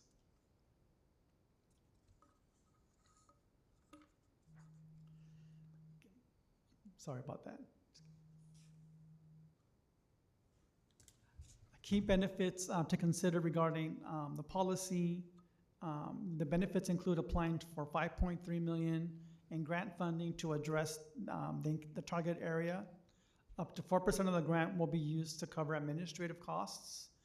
This funding will also enhance current outreach and case management services, provide interim housing and permanent housing assistance, and provide restoration of the targeted encampment sites. Negative impacts include having to apply the policy citywide, which includes providing a 48-hour notice when doing encampment cleanup, storage of personal items, additional operation costs, and impacts for us having to update our current policies. So staff is seeking council direction to either continue with the application, return to council if awarded the state funding, and adopt state required policies and provide program options, or option B would be to withdraw the ERF grant application. Oops, and that concludes staff's presentation. Council, I'll point out as well that there are some items that need to be flushed out as part of our programming. So the storage, for example, we think there's an opportunity for our service providers to provide storage. We don't know if they can do that. If they can't do that, then we would have to provide it. That might change the council's decision. So I think what we're looking for is direction right now. Do you want us to pursue exploring developing a specific program while the grant application is in the hopper with the state of California? Or is there enough things that concern you right now that you'd rather just withdraw the application? So that's kind of where we're at right now. I have a question about the housing first requirements. What does that mean? I mean, what would it require us to? Housing first is a philosophy, right? Correct. It wouldn't really apply to us as a city. It would really apply to the homeless providers that are offering services to homeless individuals. So we're talking the East County Transitional Living Center, maybe the Sandy Rescue Mission if they were here. So if they provided faith-based, let's treat the drug addiction and the mental health issues first, we would not be allowed to let them do that? So under this current grant, it does allow the flexibility of not having to place people immediately into housing. They could be placed into treatment programs first. So previous rounds of funding with the housing first policy, it required you to immediately put them in permanent housing.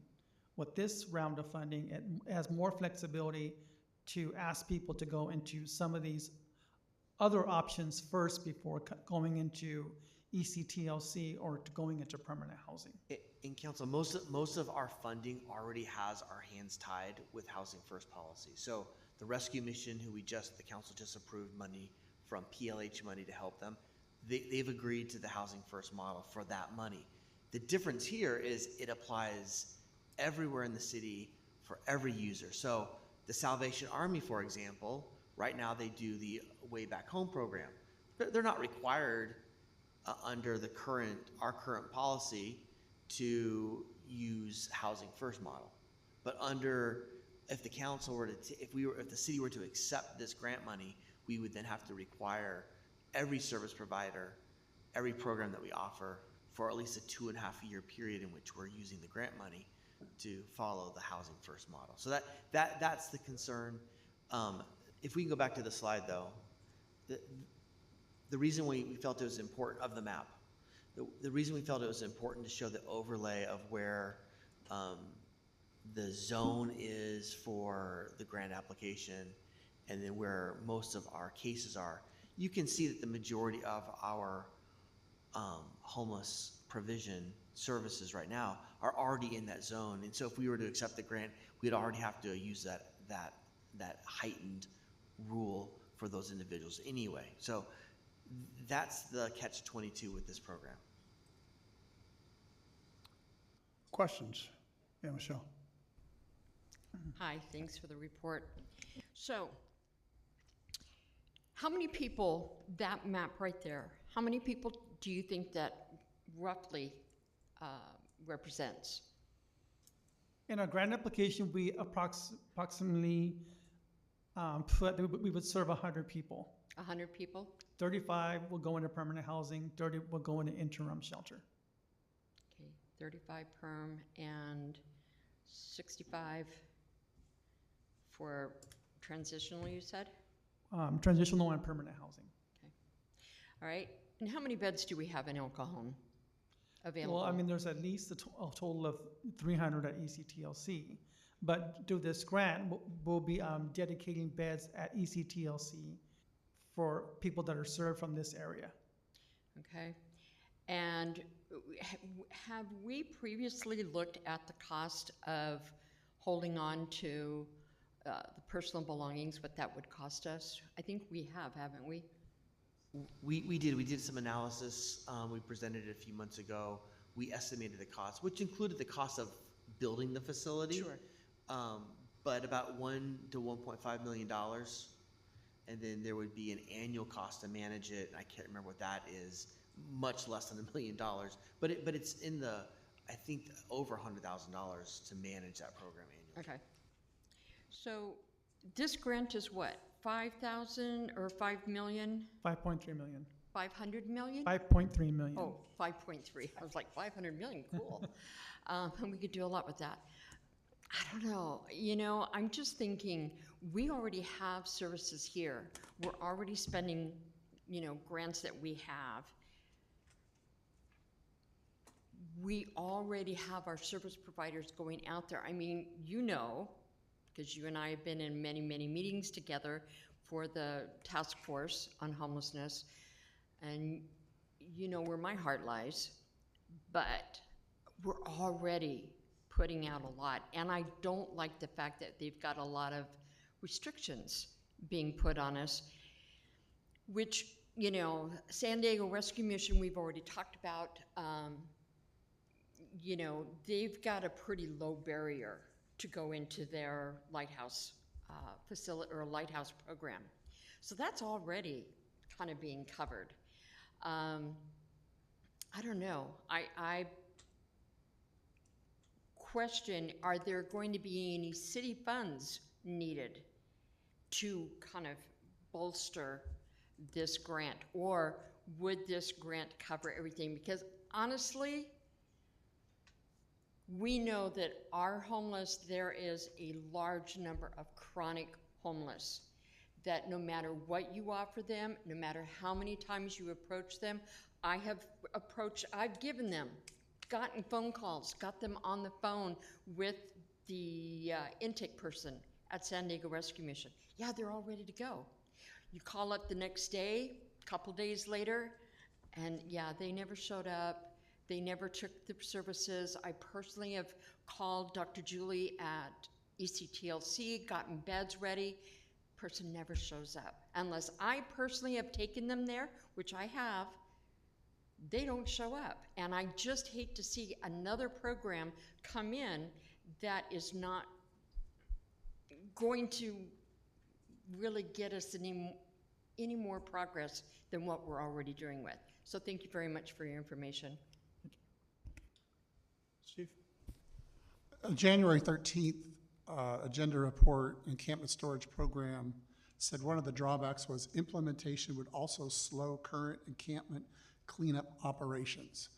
What can you tell us about today? Would that still be the same case? Well, that would depend on the situation, depending on the items that are being collected. But with this intense case management services that people are being provided, they would help take their items into the facility that they'll be going to. So with this grant, we're dedicating beds at ECTLC or permanent housing locations, but those folks will be able to take their items with them that are able to be taken. If they're unsanitary items, of course, those items cannot be taken. But if they have items that could be taken because they're not unsanitary sanitary issues, then they would take their items to their next place. Thank you, I understand. This is going to be a police question. Do the police have to stay there longer when some contractor is staying to inventory items before the contractor takes them away for storage? Do we slow the process of encampments because the police have to remain while things are inventoried? I think it's dependent. There's probably some situations that will require a police officer to stick around. There's probably other situations if they're willing. Remember, this is not forcing people into temporary housing. This is giving a carrot to people that we currently are not giving carrots to get into temporary housing. So theoretically, if someone says, yes, I want to get into this program under these guidelines, being paid by these state monies, hopefully a police presence is not required because they're wanting to go, but we don't know that because if we are clearing the encampment, there will have to be some sort of documentation of things for those that are not going to the program. So it's dependent. We think it will slow down everything because there'll be a noticing requirement, which we currently do not provide.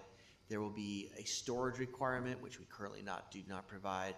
So there will be more time involved, which theoretically means more cost to us. So, but it's hard to tell. It's hard to say it'll cost this much more time per incident, right? Okay, let's go to slide 9, please. Down on, well, the second bullet point from the bottom, additional operational costs, would those come from our general fund? So theoretically, most of these costs should be passed along to our contractors. So even outside of the project area, if we now have to do storage, we would try to renegotiate with rescue mission, for example, to say, when you take somebody in, we expect you to take their stuff and store their stuff, and in exchange for that, we're gonna pay you for that. So it means the PLHA money that we currently have allocated, it will just go to less people. So this, for the most part, we think the storage probably won't cost us money. The one direct cost that we will have is the noticing, because we're the ones that do the noticing. So there'll be some noticing costs associated with that. We do get some admin money from the grant, to a little over $200,000. Will that pay for our direct general fund costs? It's hard to tell until we flush out the program more fully. The restoration of targeted encampment sites, does that mean we could do fencing to close off the site? We cannot do those capital type improvements associated with this project, or hardening an area with rocks or other things like that. All right, those are my questions. Thank you. I still don't feel as well informed on this as I'd like to be. You talked about fleshing the program out. Is there an option for us to have you flesh it out, come back to us with specifics, so that we had a more specific idea about what we're voting on, as opposed to the kind of a generalized idea? Correct. I think our intent was this. So if the council says, yeah, let's see where this goes, we would, before the grant is accepted by the council, which the council has to accept, we would lay out the full program from A to Z. We'd have the whole thing fleshed out. That's gonna take a lot of effort and time. we didn't want to spend that effort and time if we knew the council, if this was dead on arrival in the first place, why would we spend that time? So we would like some direction from the council on whether we should just withdraw the application altogether, or whether you want us to see what this program looks like and what these costs really look like based on some of the questions that you've asked. Phil. May I make a comment? Yeah. I am very hesitant to buy into the state's philosophy of battling homelessness, and this kind of feels like a way for the state to get more people onto their methodology. But I don't think it's prudent for us to just say no right off the bat. I mean, $5.3 million in grant funding is a lot of money. So I guess my question would be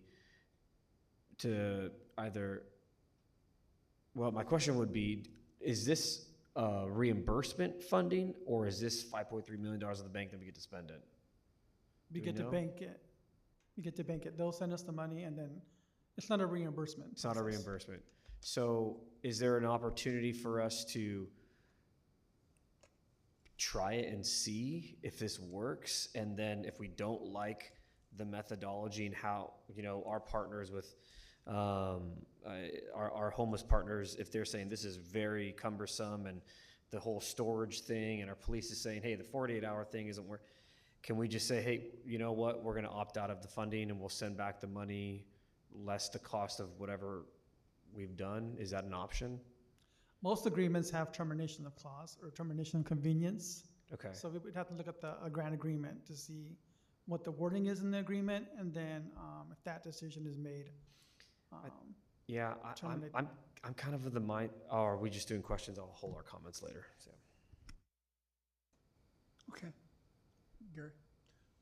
I'd like the staff to flesh this out a little bit more, tell us what our options are, and maybe there are things we don't like that we would be able to tweak a little bit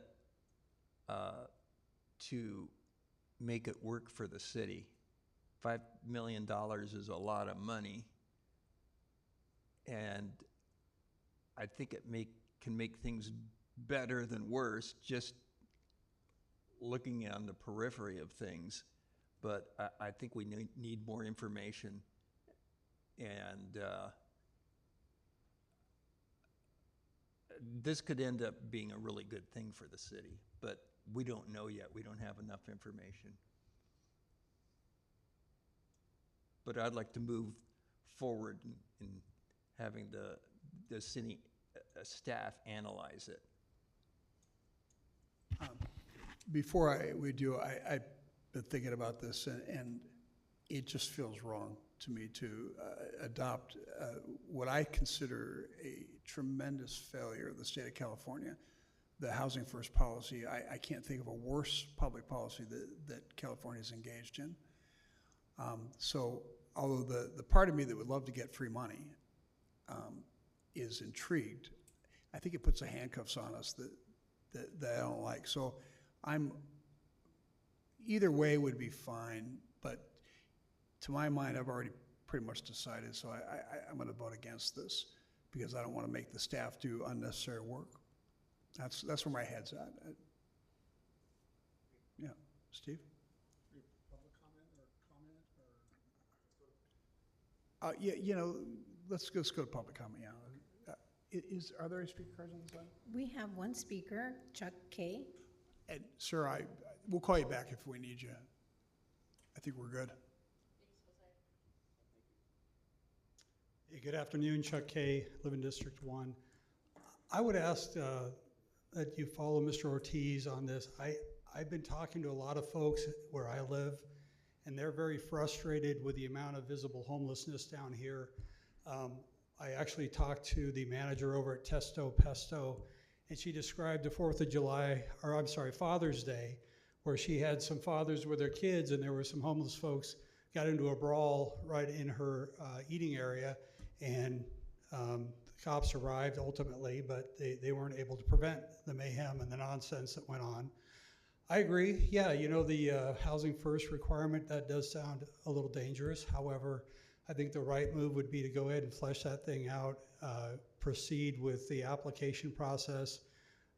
The chicken and the egg discussion needs to be had. Is the issues downtown, the restaurants, the people that don't want to come down there, is it because the homeless are here, or they start coming here because people stop coming down here?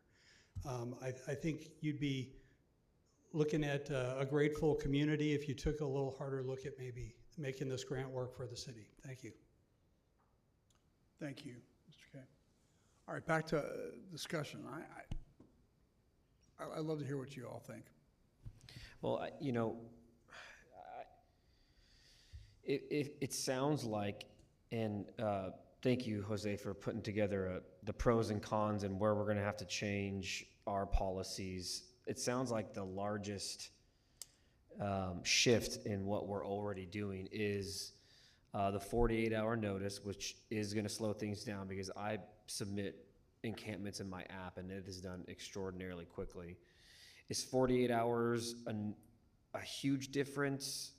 Not really, but it is going to slow us down. We can't get that extremely fast service that our residents expect. So that's one. And then two, I think the other big change was the storage. I think we got to look to our partners to say, hey, how feasible is this for you? If it's not feasible, then that kind of complicates things. And all that to say, I have my doubts that this is going to actually materialize to the public in the way that we think $5.3 million should. If we had the freedom to use the $5.3 million in the way that we saw fit, I think we would definitely have results. But now our success is tied to their rules, not our independence. And so I'm not optimistic, but I think it wouldn't be prudent if we didn't explore this, if we didn't try it. That way we can say definitively, you know what, we tried it your way. It is not having a material benefit. All this money is just being eaten up by all your rules and regulations. That's my prediction. But still, I still feel like it would be prudent for us to explore it and move forward and give it a try. And who knows, maybe our providers and El Cajon, the city staff, can prove everybody wrong. So yeah. Mr. Mitchell, approximately how much money do we spend a year on homelessness?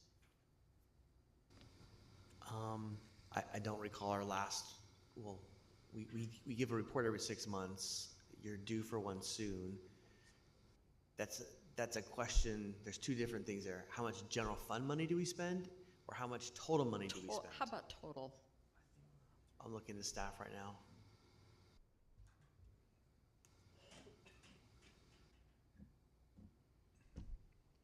It's about $2 million. $2 million? Okay. So we spend $2 million approximately per year. And the majority of that is non-general fund money. Non-general fund, okay. And we did, according to the Regional Task Force on Homelessness, we reduced our homeless population by almost 40%, 39.6%. Am I correct on that? As good as those numbers are. Okay, I get that. Yeah. I get that. However, what do our numbers say?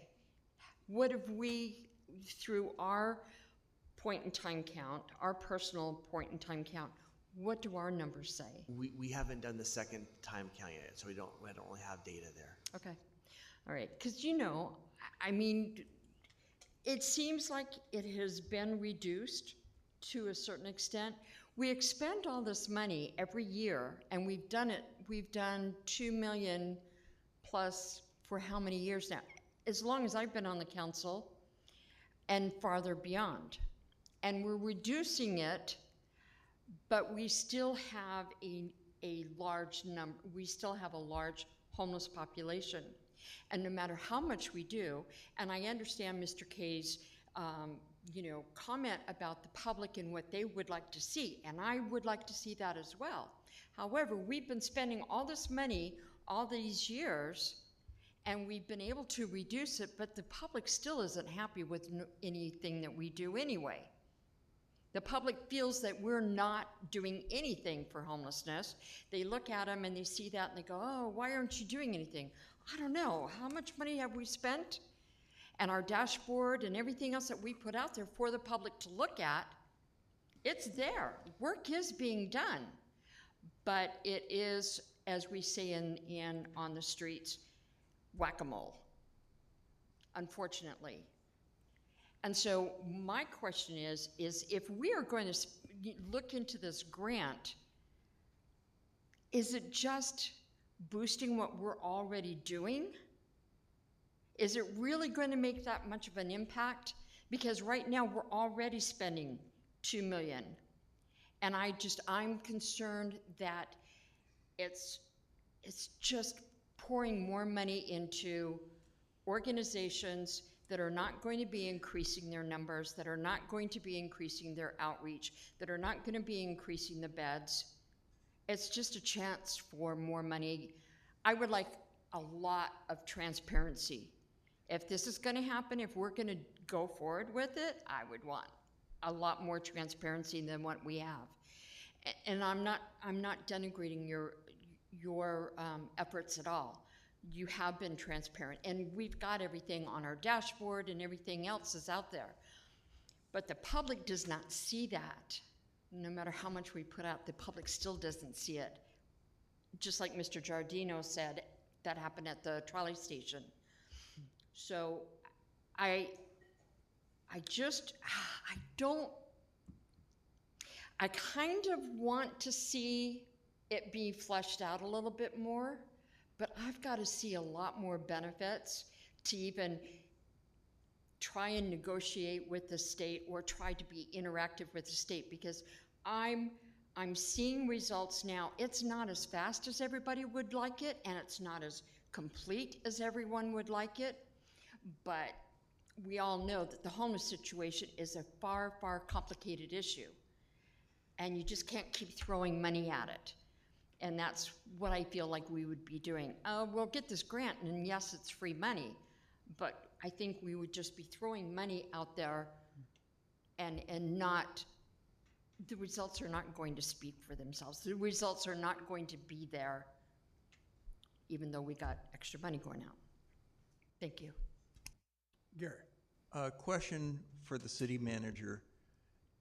If there is a homeless camp and we get a complaint about it, how long does it take us to clean it up usually? And do we do it like twice a week or? Correct. We currently usually schedule our cleanups on Tuesdays and Thursdays. So it depends on when the call comes in. So if the call were to come in today at 6 o'clock, we're probably not going to get to it till Thursday. Or if there's a whole bunch on Thursday, we may not get till the next week on that Tuesday. But a lot of times we're able to get it within 24 hours depending on when it comes in. Under this rule, that would never happen. We would have to increase our noticing. So that would be the concern. So we could get there right now. This proposed grant would require us to put in 48 hours notice. That's correct. We'd have to post for 48 hours. So in general, would be another 24 hours before we could take action as compared to how things are now? Very rarely do we ever clean up a site within hours of receiving it. I mean, the timing has to be perfect. But usually it's within 24 to 48 hours that we clean it up. So if you take that amount of time, you just have to add another 48 hours to that, or so that would be the concern. The nice thing about this grant is it does this. It gives the city more money for temporary housing. It doesn't really give us much more money for cleanup because it doesn't supplant what we're currently doing. It doesn't pay us to hire additional staff to do more cleanup. So the question is, and this is what, if the council asks staff to do some more research, this is what I'll be talking to our staff about, is if we had $5 million over the next 2.5 years, how many more people could we get into housing? Because remember, someone has to agree to go. Most of the cleanups that we do, 90%, I'm looking to the chief, 90% say, I'm not interested. It may be even higher than that. And so just because you have a grant program from the state doesn't guarantee that these folks are going to get into housing. So that is the challenge. And it becomes, is this all the squeeze worth the juice? Because we may get very little juice, yet we're going to have a whole bunch of restrictions on how we currently operate. We need to flush that out before I would recommend accepting the grant. Even if the council say this looks beautiful, we should do this, I would want you to have that full picture before you accepted the grant. However, there may be enough concerns right now, you could save staff a whole bunch of time and we wouldn't have to do that analysis, but it might be worth the analysis too. So we're open to either direction the council wants to go.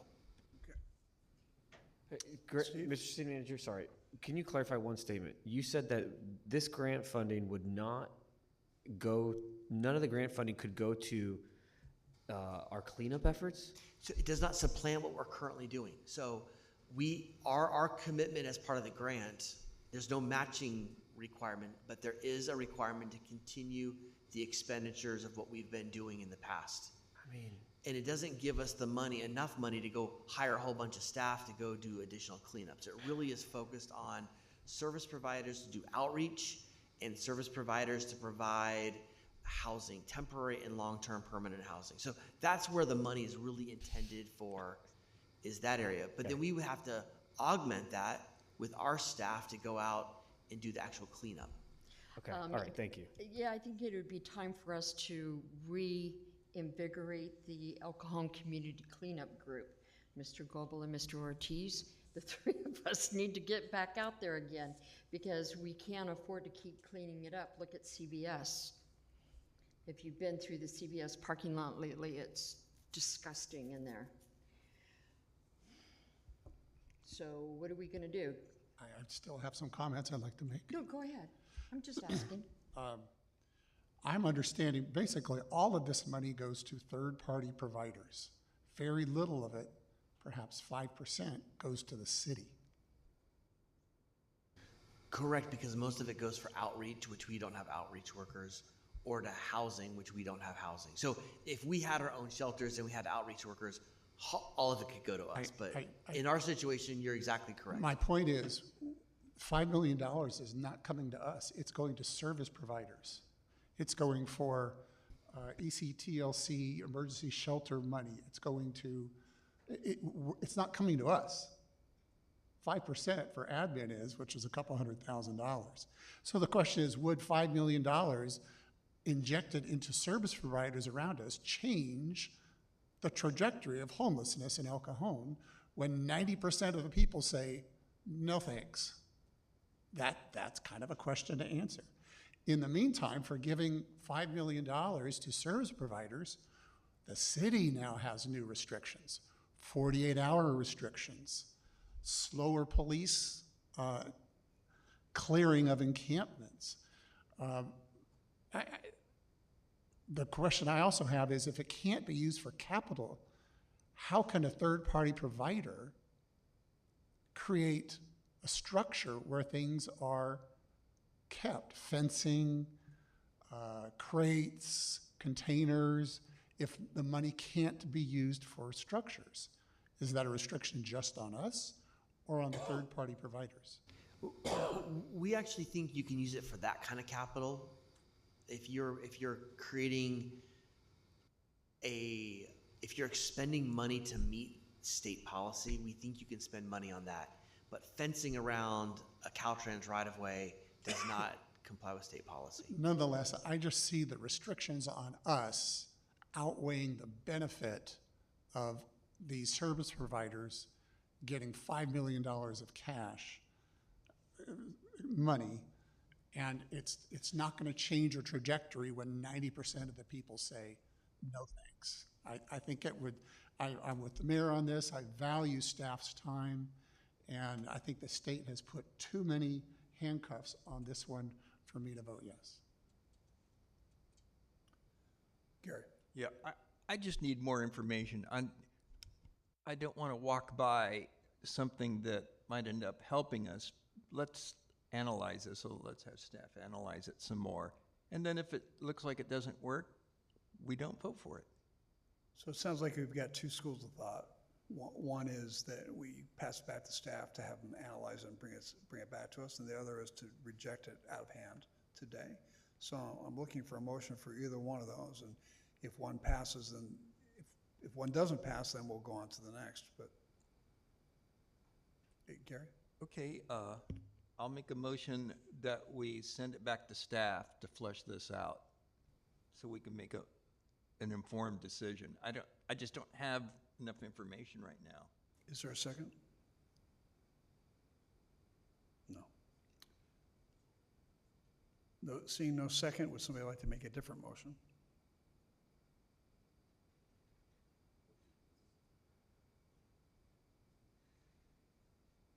I'll make a motion that we direct staff to withdraw the application, recognizing there was an opportunity, but the restrictions may be too onerous for us, and we'd like staff to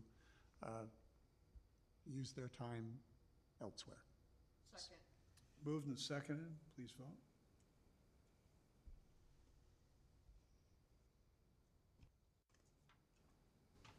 Motion carries by a 4-1 vote. Councilmember Kendrick voting no. Thank you. The last administrative report on today's agenda, item 22, is regarding an award for bid of restoration of open space, parks, and wildfire-prone areas. And I'll ask staff to introduce this item.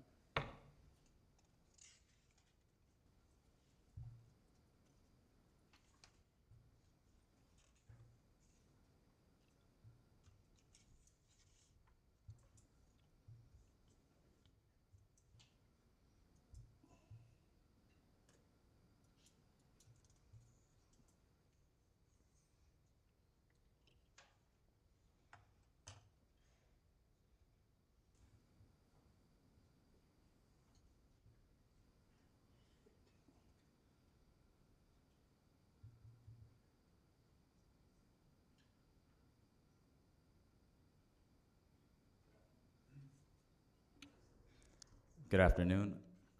Good afternoon, Honorable Mayor, City Council, and staff.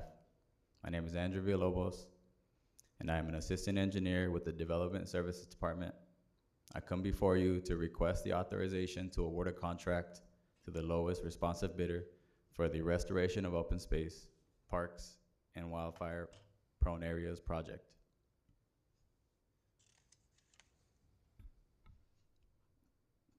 To provide some background, Fletcher Hills Open Space and Hillside Park include approximately 85 acres of open space located adjacent to residential neighborhoods, and you'll see those areas clouded in blue on the slide.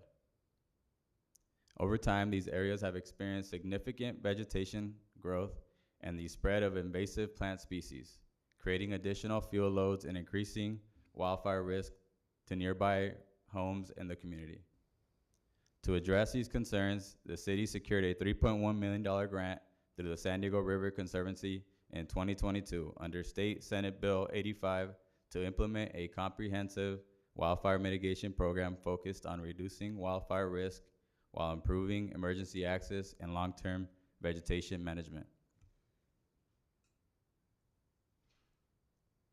It's important to note that the grant funding is much more than a single construction project.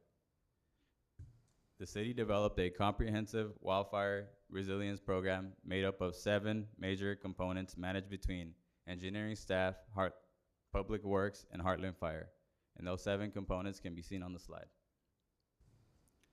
The first 6 components focused on planning and preparation. These included developing a vegetation and wildfire management plan, implementing training and education programs, performing vegetation management activities, completing the engineering and design of the improvements, conducting public outreach and emergency evacuation planning, and purchasing specialized fire mitigation equipment such as the purchase of the fire engine. So today we are entering the 7th and final component, the capital improvement project, which will construct the improvements identified during the planning and design phase. These improvements include vegetation treatment, roadway stabilization, the driveway entrance improvements, and other infrastructure that will improve emergency vehicle access, and enhance wildfire preparedness in these open space areas.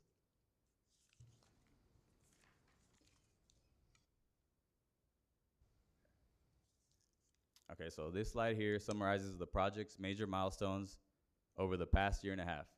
The project began with consultant selection in early 2025, followed by the design phase, which was completed earlier this year. Construction bids were then solicited, bringing us to today's request for contract award. Construction is anticipated to begin in October 2026 and be completed by March 2027. So in the Fletcher Hills open space, the proposed plans are to treat vegetation within 10 feet of the fire access road and to remove dead or invasive vegetation throughout the canyon and within project limits. For access road improvements, the driveway entrance will be widened to the minimum fire requirement width of 20 feet, along with road stabilization improvements at the steepest section of the road. And the slide will show existing conditions.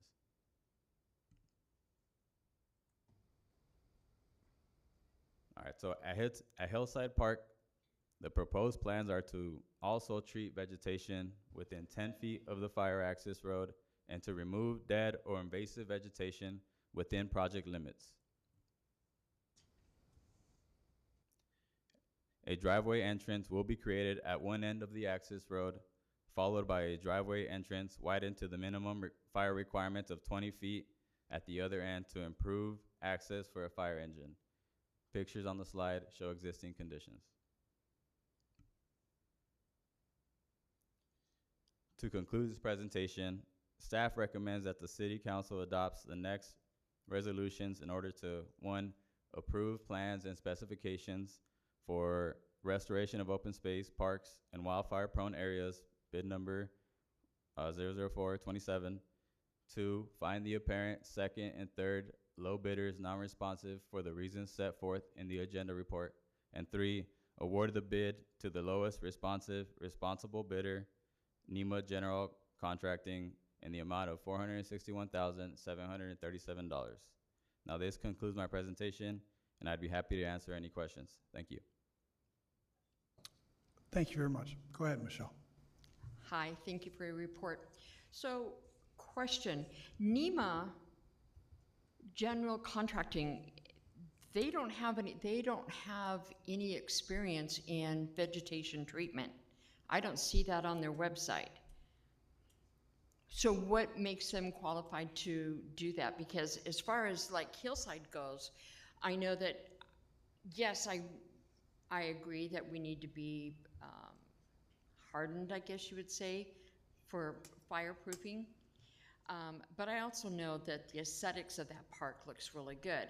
I would hate for a contractor who's not specializing in vegetation treatment to just wipe out and negate some of the work that we've been doing over the years to make Hillside look like it does. I mean, it looks pretty good, and we've done a really good job in keeping the homeless out there.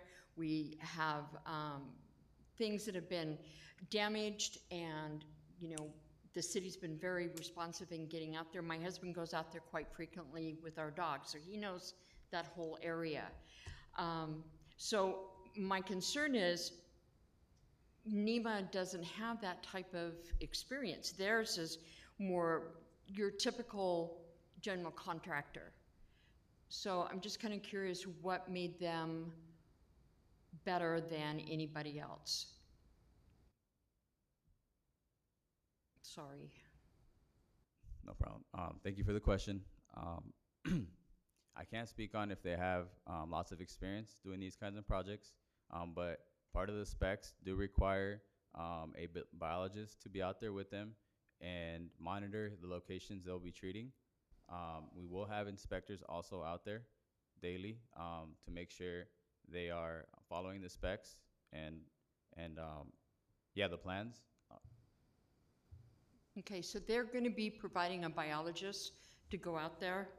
That's correct. Okay, Because like I said, they do IT services and renovation and low voltage CCTV. That is not what we're asking them to do. So this is kind of, it sounds a little bit out of their scope. Understood. Part of the scope is to do driveway improvements. Okay. So that may be more in line with work they typically do. Okay. But the vegetation treatment will be monitored closely. And is that in our contract that they have to provide the biologist and is correct. meet certain criteria? That is correct. Let's see. That's it. Thank you. Any other questions?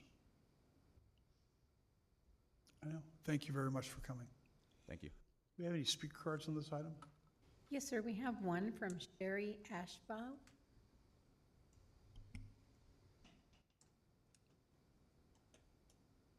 Hello, welcome. Hi, welcome. Nice to see you again. I think it's been a year since I've been here, but I haven't forgotten about this project. Welcome back. Still near and dear to my heart.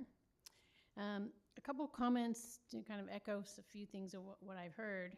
And I look forward to working with Public Works staff on this going forward now that we're looking to award the contract. Hillside Park still has a homeless problem. It is significantly less than before I became aware of why we had removed native vegetation in the first place, since Public Works staff was kind enough to spend a lot of time with me explaining just how many homeless people there were at that time. It is significantly less, but they're still there. So, and I think city staff's done a good job of responding to that. I've put in a number of requests through the app, and I do think they're being handled, but I just want to let you know that it seems like we still need outreach services in Hillside Park because they are still there. And this work also requires long-term maintenance. So once this type of work is done, it's not a one and done. It needs to have long-term monitoring. So there's a lot of problems where some of these projects are done. There's a lot of times there's too much vegetation removed and there's no follow-up. And so when there's no follow-up, you get weeds and dry grasses coming in, and you've actually increased your fire risk. So that kind of goes to the point of asking if there's a biological monitor. That's really important for these types of projects. It really needs to be a monitor. It needs to be somebody who's qualified. That person also needs to do training of staff. So you can't just hire a person to do physical labor and have one person running around checking everything. They absolutely have to be trained. They need to know which plants they're looking at, how to address specific plants. Some of the plants require different types of treatment. So all of that is really important for the contract and how the contractor does that work.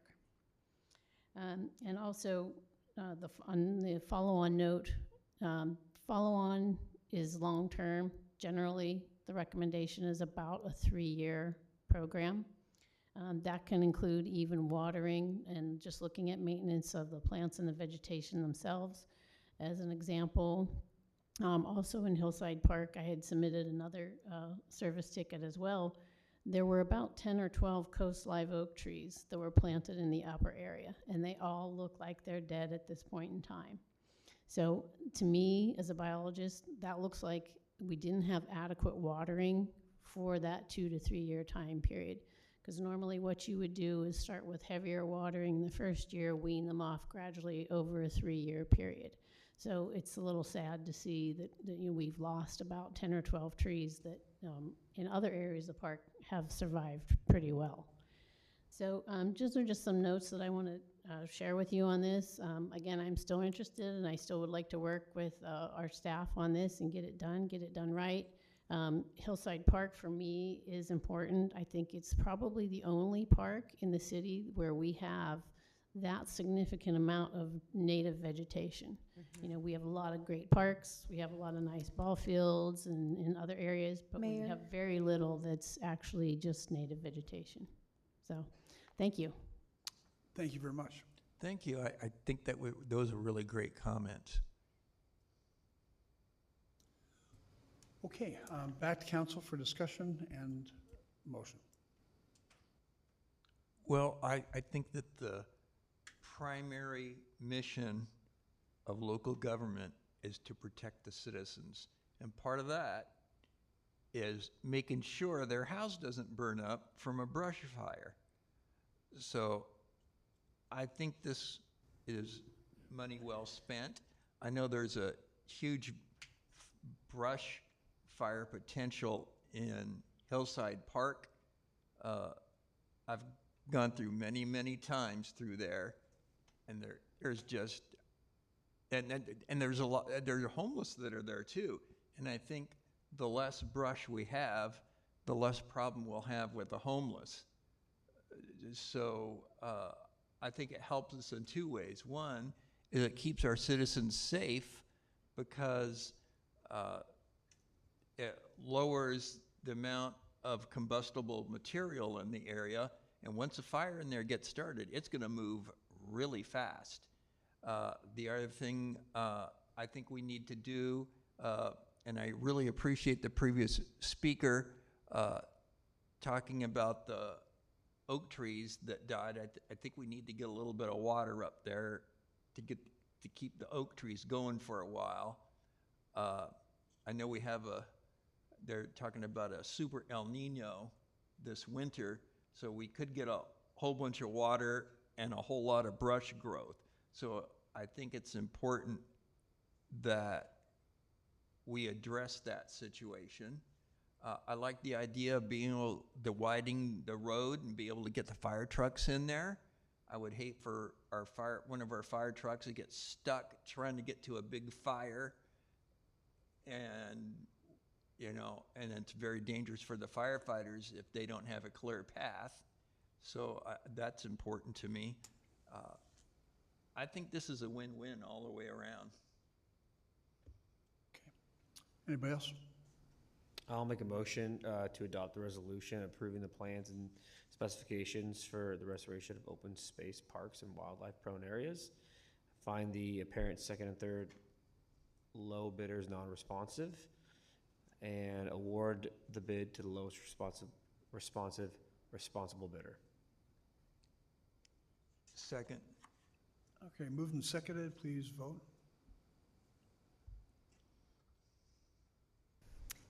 Motion carries by unanimous vote. There are no commissioner reports on today's agenda. Item 23 is my activities report. For activities report of council members, start with Councilmember Goebel. As reported, one comment on MTS, there is a fare increase being voted on by the Sandag Transportation Committee this Friday. If they approve the recommendation, then fares would go up October 1st. Fares on the trolley and bus would go up October 1st from $2.50 to $3 one way. More importantly, at the last MTS board meeting, a majority of the board instituted a fare freeze for approximately 60% of the people that would be affected. So even though we would get $6 million more in fare increase, actually 4.8 would be given back in a fare freeze, so it got 60% of the fare increase with the new policy for some people. So when is a fare increase not a fare increase? We'll see what happens. There's a lot of talk at Sandag about not wanting to charge people fare increases. But we'll see. Well, got to find $120 million someday. That's it. Okay. Councilmember Kendrick? As reported. Councilmember Ortiz? As reported, with one update, the Bradley widening bridge, I believe, is set to break ground to actually widen the bridge spring of 2027. I got an update at the Gillespie Field Committee meeting, so that's very exciting. Deputy Mayor Mitchell. As reported, and yes, the Bradley Winding Project is still going on. It's never ending. Okay. There are no joint council reports, no general information items, no first readings of ordinances on today's agenda. And we've taken off the two closed session items, so I believe that brings us to adjournment.